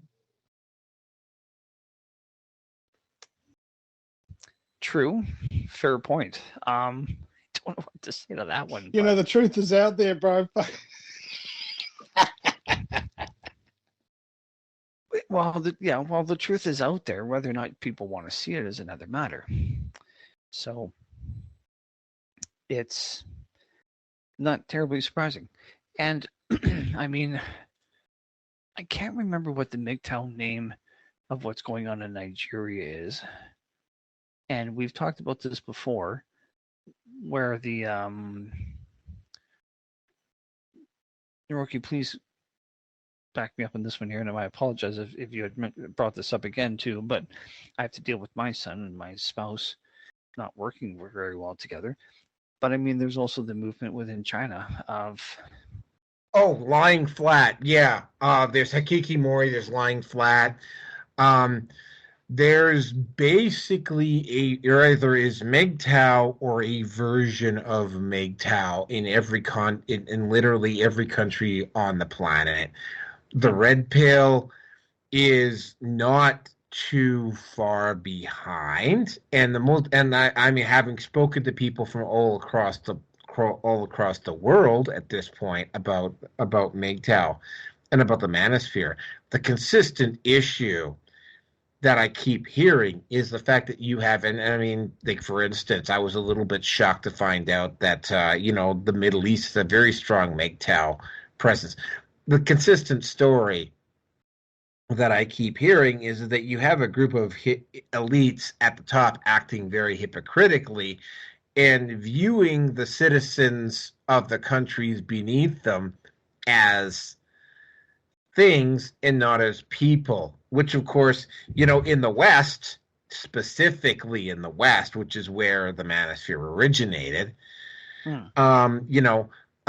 that's a very hard thing to do. And specifically in North America, where even in Canada and Mexico, right? Individual liberty is a very die-hard thing, which is, by the way, why you never saw the COVID camps or the forced confinement of people who allegedly got exposed to COVID in North America. Because if somebody had been stupid enough to try that here, if they had actually instituted that, the people who would have gone out and tried to do it probably would have been shot full of lead, right? Not that we're advocating violence, but yes. And again, right, this whole thing, they need these bots. They're gonna need, and here's the other part about this, and see, because we can go off on so many tangents on this. It's not just the Manosphere, but I mean, I talked about this a few years ago, back when Nihilist was still on the show. There is one very well-documented historical case and it doesn't happen very frequently, but when it does happen, empires have to change dramatically. Well, it was the Battle of Adrianople, where the Roman emperor died, and they lost the battle against the Goths. And we're talking actual barbarian Goths. We're not talking about the sensitive soy boys that we're talking about these days. No emo Spider-Mans? No. It's like, oh, we're going to kill your entire village and we're going to cry about it. No, it wasn't that. No, these were like actual barbarians. Yeah, the Visigoths and so on and so forth. Okay. No, they're not going to talk really soft. They're not going to talk really softly and then listen to heavy metal. Yeah, no, they weren't those kind of Goths. So the Romans lost, and what basically happened is because of the situation that was going on, and this should count as no surprise because the same thing is happening in the United States right now. Being in the military, for instance, used to be that if joining the army in the Roman Empire gave you like serious benefits. Like if you were a centurion, if you were a legionnaire in the Roman army, I mean, you got some nice benefits out of it. Roman citizenship being among them. And what had happened... Yeah, thank you. So what happened is that these benefits have been getting worse and worse and worse and worse and worse, and people weren't signing up. And of course, right, it wasn't just one thing. There's also a plague which reduced Rome's ability to rebuild their armies. So Rome was not at that point where they could just which is what happened when they were taking on Hannibal, where they couldn't just whip up another army in 3 to 6 months, right? They couldn't build up their army. So when they lost that war, Rome only had one army left. And the guy who was running it was going, well, no, I'm not going to risk losing this army, because if we lose this army, then the entire of Rome is going to be left open. So what I'm going to do is I'm going to camp this army in the Eastern Alps, and we're going to keep the Goths contained to that area south of the Caucasus. Or not the Caucasus, the Alps? The Alps or whatever it was, that ridge of mountains north of Austria. Yeah, the Alps. Basically, they're going to keep them contained between the Alps and Greece, and of course, right. Okay, so what you're talking about is when they basically withdrew to Constantinople. Yeah, and they hemmed them in. Basically, they hemmed them in, and of course, Sparta was still Sparta at that point, and so I mean, they couldn't do anything. Basically, they were contained, but they couldn't risk losing another army, so they had to rebuild the army inside of the area that the Goths were contained in. And they couldn't do it. The reason why they couldn't do it is because, when the Roman legion rode into a village, what would happen is that all the men of fighting age would disappear into the countryside. And so it took the Roman army. they got it together. By the time they got the army together and fought the Goths off, basically what Rome had to do is for the Roman Empire had to do for the first time in its history is they had to engage in a negotiated settlement. So what you're seeing here is the same sort of thing, except in this particular case, right? Also, and here's another thing about the Manosphere, right? The Manosphere is very aware of, in particular, the men's rights movement is very much aware of what was called White Feather, which was basically a movement designed by feminists to shame men into fighting for them in the fighting for the government in the First World War. That's not going to work this time because if feminists or women tried pulling that crap this time in North America, I don't think they would receive a very warm welcome. I'm almost certain that the men's rights movement would make sure that any woman that participated in this would be getting an earful. So that's not going to work. And again, in North America, press gangs won't work. I mean, they might work temporarily, but I mean, you know, pray that if they tried to use press gangs to try to get people to fight, like they tried to pull the same thing in North America that they were doing in the Ukraine, for instance.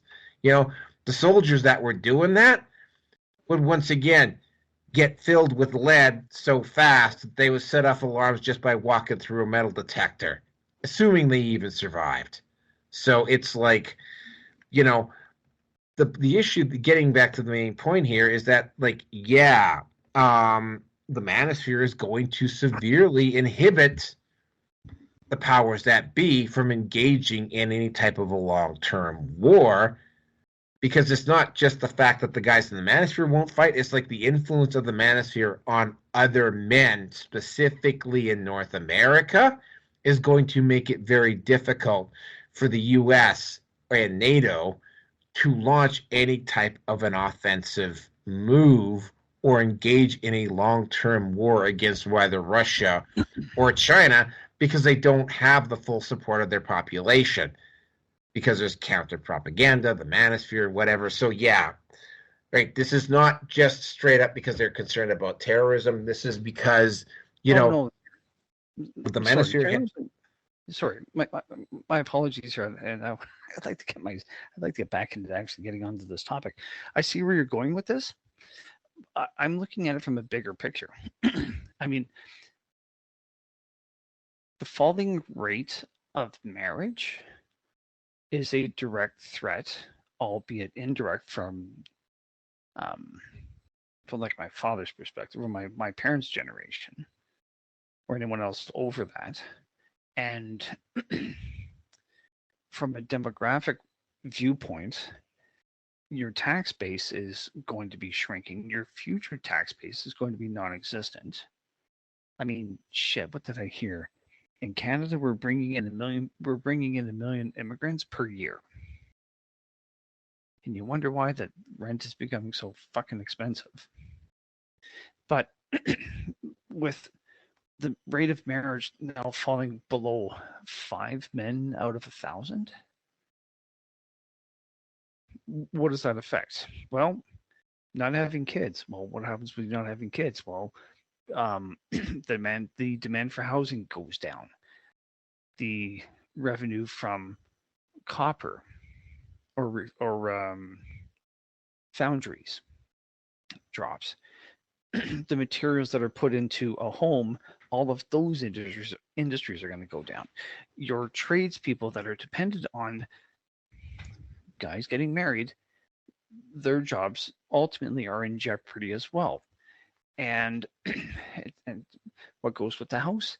Well, you got to get, there's the paint, and then there's the HVAC and the natural gas lines and the infrastructure.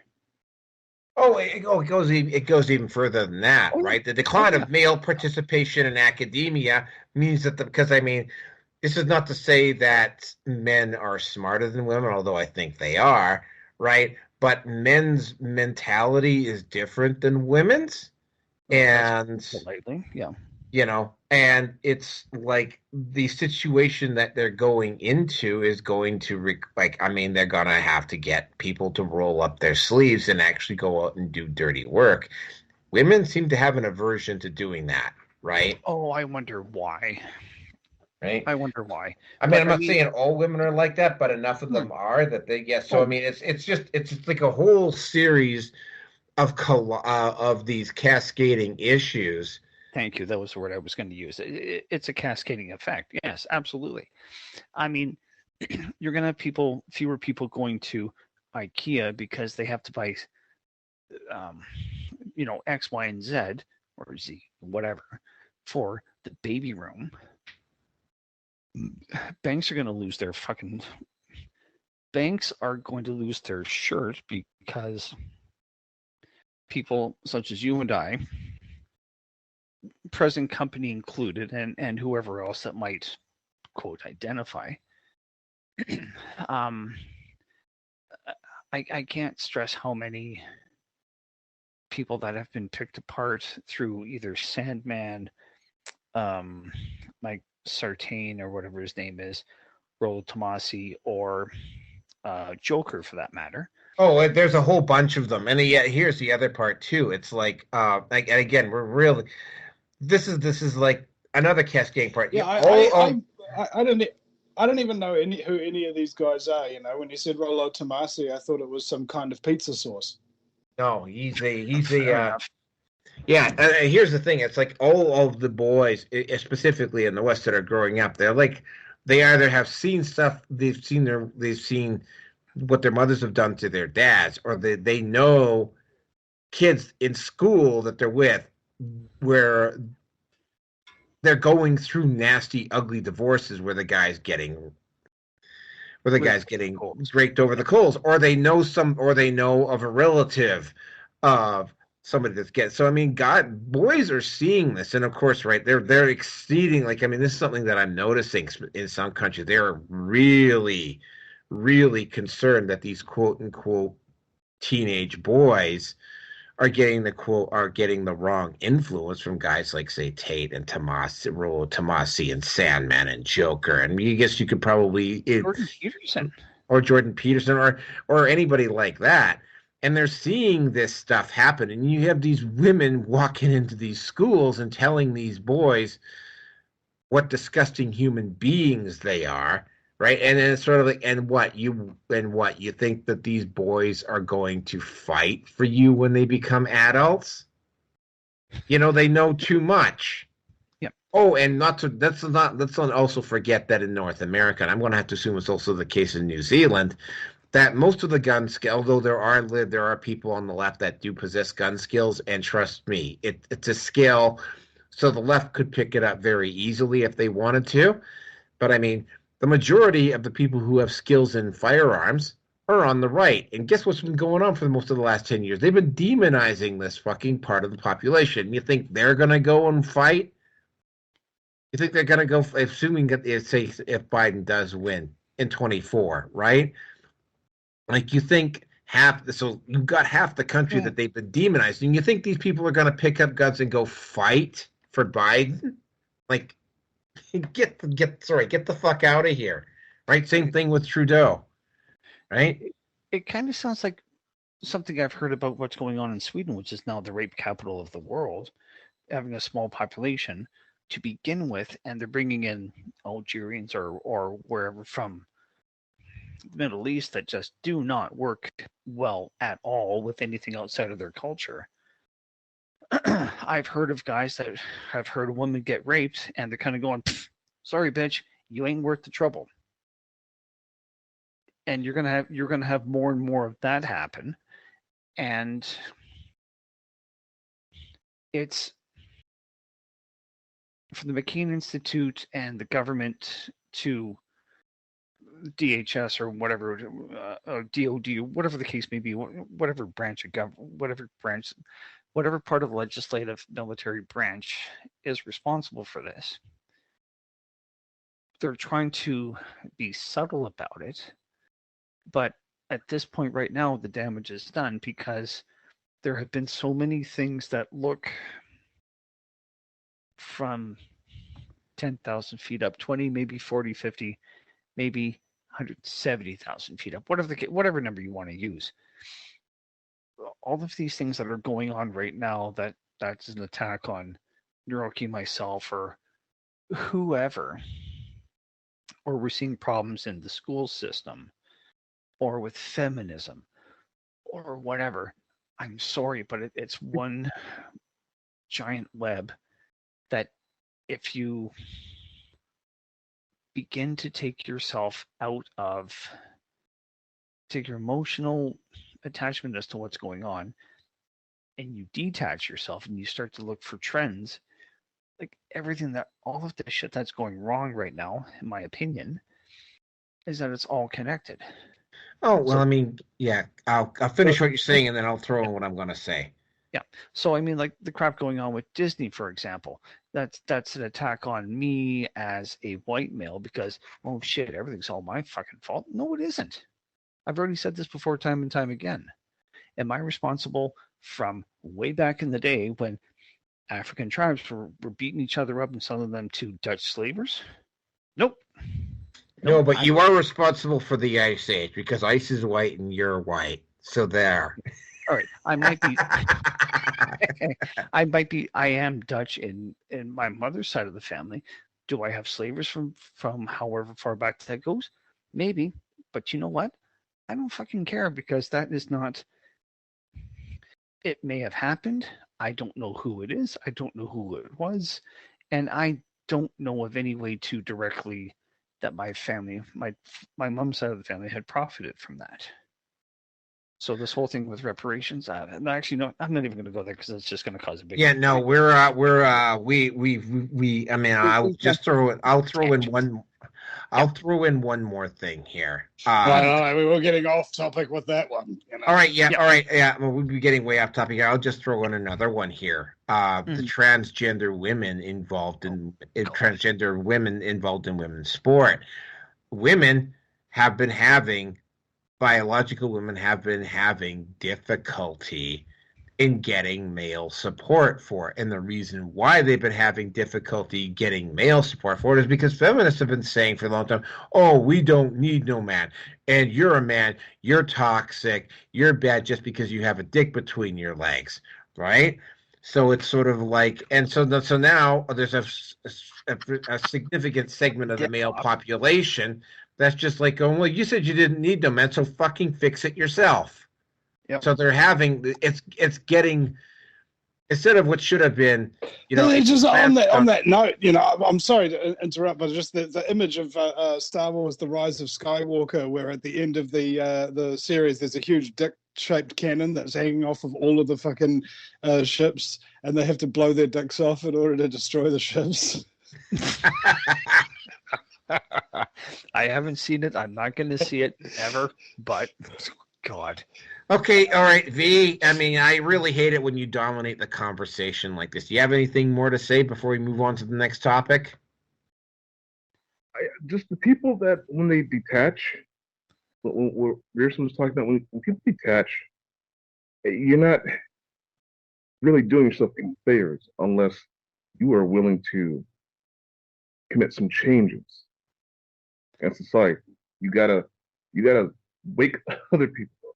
You gotta start pulling other people out of the matrix, and got prepared for the damages that come with that. Dude, I tried that. I tried that during COVID. No one listened to me. I just went, fine, fuck you all. Mm-hmm. So they're on their own. They're on their own. Anyway, that's all I have to say. I apologize. All right. So, all right. So we're going to, and then we're going to do one. The last topic is kind of fun. And it was like, as expected, Elon Musk allowed Alex Jones to return to Twitter, which was exactly what I thought was going to happen. The amount of spurging out done by the left on this is just it was actually, that was part of the thing about, that was one of the last things I enjoyed before I went on my mute run here, where I muted all these fucking leftists that keep dominating my feed. was the fact that I was enjoying seeing all of these leftists just absolutely lose their shit about the fact that Alex Jones is back. And I got to keep in mind here, I was never a big Alex Jones listener. I listened to, because George Norrie had him on, like, Christ, at least once every 3 months when he was doing Coast to Coast AM. Although, funny enough, Art Bell never had Alex Jones on at any point, which I thought was rather interesting. Alex Jones, I think the fact that George Norrie kept bringing Alex Jones on all the time. He also brought Mark Dice on quite frequently as well. Is probably one of the reasons why Alex Jones became such a big name. Again, there's been some stuff floating around that Alex Jones is deep cover or whatever. Again, right, I don't have a dog in the fight with Alex Jones. The lawsuit that he is going through appears to be very coordinated, and I have a feeling that in the end, right, there's going to be a few people because I talked about this last week. Apparently some of the family members told Alex Jones that they were willing to overlook the judgment if Alex Jones, I think it was paid like 5 to 8% of the settlement to them, which still would have been tens of millions of dollars. The whole thing about Alex Jones is that when first of all, it was commonly mistaken that he did something really. What got him booted from all these platforms is when he got confrontation. I believe, oddly enough, too, I think it was with a Republican senator in DC is the event that got him, and they all like basically booted him off the platform on the same day, which of course, that was just a coincidence. Except of course now that the Twitter files are out, it's very clear that it wasn't a coincidence. And as Silicon Valley, as the oligarchs in Silicon Valley are losing their ability to control the narrative, which again is why I've been saying next year you're going to see the state intervening in the culture war more frequently, because they're going to have to, because the NGOs and all the clandestine black budget people they've lost, even with the media on their side and whatnot, they're losing badly. So you're seeing guys like Alex Jones return. You're probably going to see a few. It wouldn't surprise me if Molyneux came back as well at some point. So I completely forgot about him. Holy shit. Yeah, I wouldn't be surprised if Molyneux comes. Yeah, there's going to be a few guys. There's going to be a few people coming back over the next few months, at least on the Twitter. And, again, this is part of the reason why and when I talked about the NDAA, which was topic number 1, this is why I brought that up, right? Because they say that the only way they're going to win this culture war, and the only way the globalists are going to win now, is that the actual governments that they control, which is, again, I could get into what's happening here in Canada with I'm going to go on the record and say Justin Trudeau is not going to call an election here until the absolute last minute, till he absolutely has to. But what you're seeing is that you're starting to see the soft power people, the influencers, what have you, the media, Hollywood, Nashville, the music industry, whatever. You're starting to see them lose their ability to influence. And it was going to happen in one way or another. For instance, Rumble is also under who Alex Jones has always been on Rumble, but Rumble is also facing constant attacks now. And here's the thing, even if they were to get Rumble to knuckle under, they've still got Odyssey and BitChute to contend with. So, I'm not an Alex Jones fan, but I think he got railroaded. And, glad that he's back on Twitter. And it's just, yeah, like you're Well, seeing the globalists if I lose may be so everywhere. bold, Go ahead, Vinny. it seems like Alex Jones is sort of like a litmus test. Like if they can deplatform all at the same time and people don't rise up and do something about it, then they can deplatform anyone, and they did. And now we're seeing that Alex Jones has been used to be able to get back on these platforms where they could be deplatformed again potentially. You know, like just trying to save these institutions, perhaps. I don't know. It's just a thought. Well, I mean, here's the thing, right? They're losing, like, I mean, you know, Facebook has got alternatives, Twitter has got an alternative, YouTube has got multiple alternatives. So, I mean, Google has got alternatives. So it's like, you know, they've done it to themselves. Like they've allowed these alt platforms to do anything. So the only way they're going to be able to get everything back in line is to actually have governments use hard power to bring them back in line. But I mean, again, right? Alex Jones is a bit of a litmus test, right? Alex Jones is back. He's not back on YouTube and he's not back on Facebook. And he might not get back on there, but it's not going to matter because, you know, the alt platforms are slowly, I mean, Rumble is considered legitimately mainstream now, and Odyssey is not that far behind. So yeah, it's not working out particularly well for them. And with that, I'm going to turn it over to V.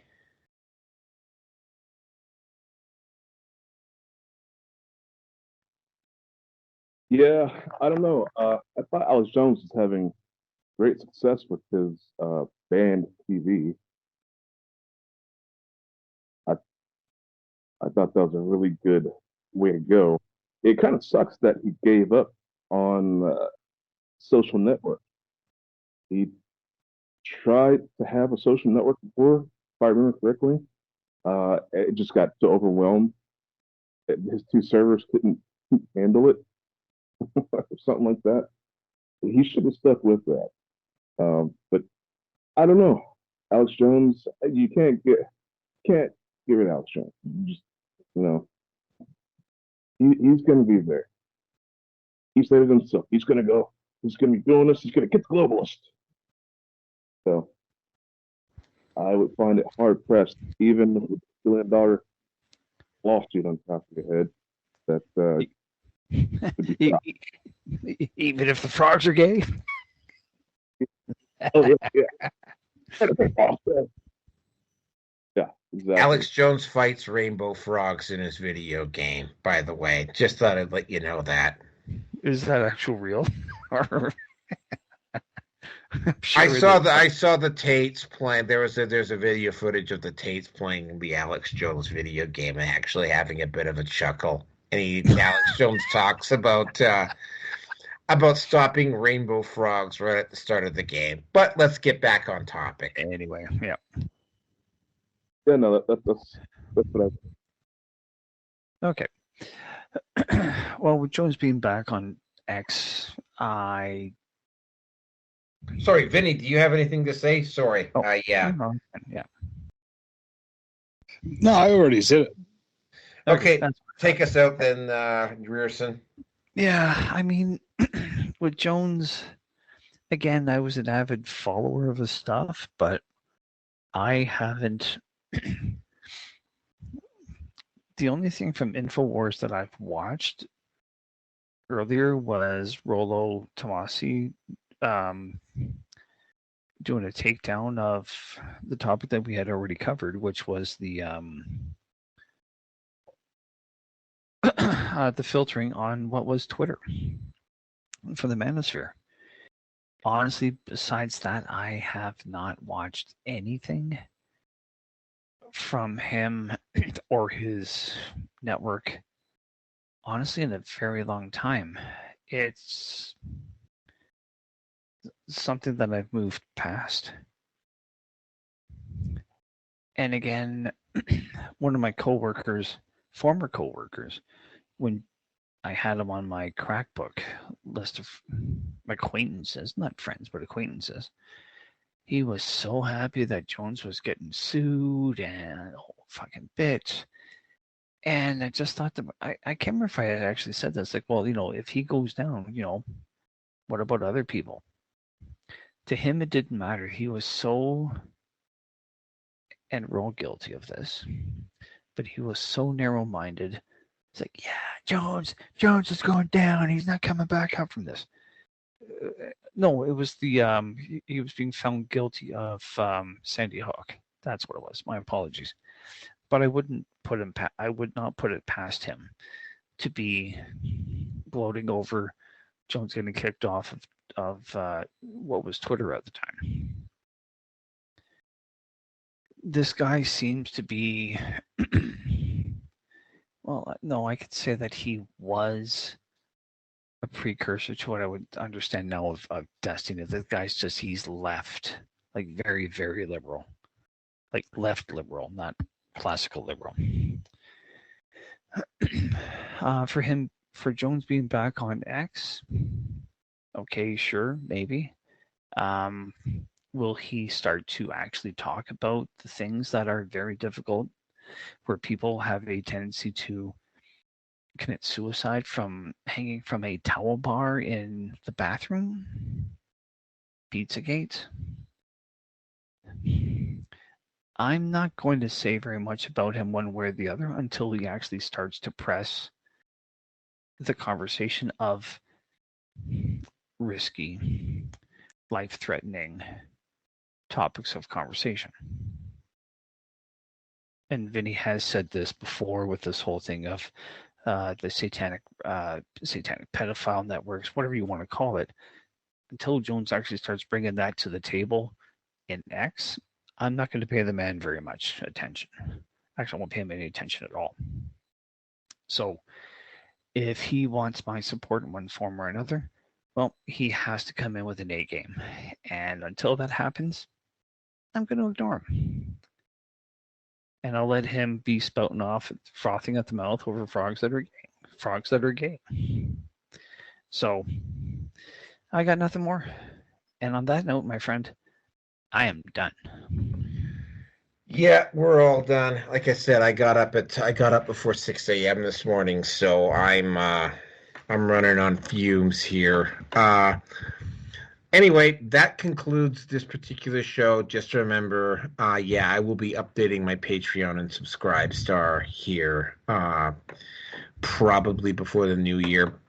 Giving you guys a heads up, 347 is because I know Vinny's already had his end of the year show. 347 will be the review of 2023, and I believe it will probably be on December 31st, which is the Sunday after that, will be the discussion about what we think is going to happen in 2024. And I think that's going to be very, very interesting. It's like I said at the start of the show, 2024 is going to be that old Chinese proverb, when you live in interesting times, and 2024 is going to be a very interesting year in more ways than one. So thank you guys for showing up tonight. See you on the next one. And by the way, I don't know whether, well, I'll discuss it with you. I'll discuss it with you off the air.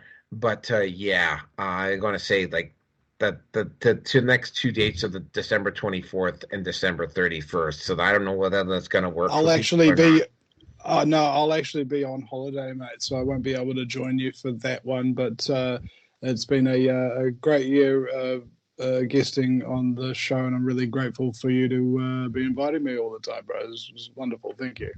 All right. Yeah. Well, like I said, we can talk about it off air, but that is it for tonight, folks. Thank you very much for listening.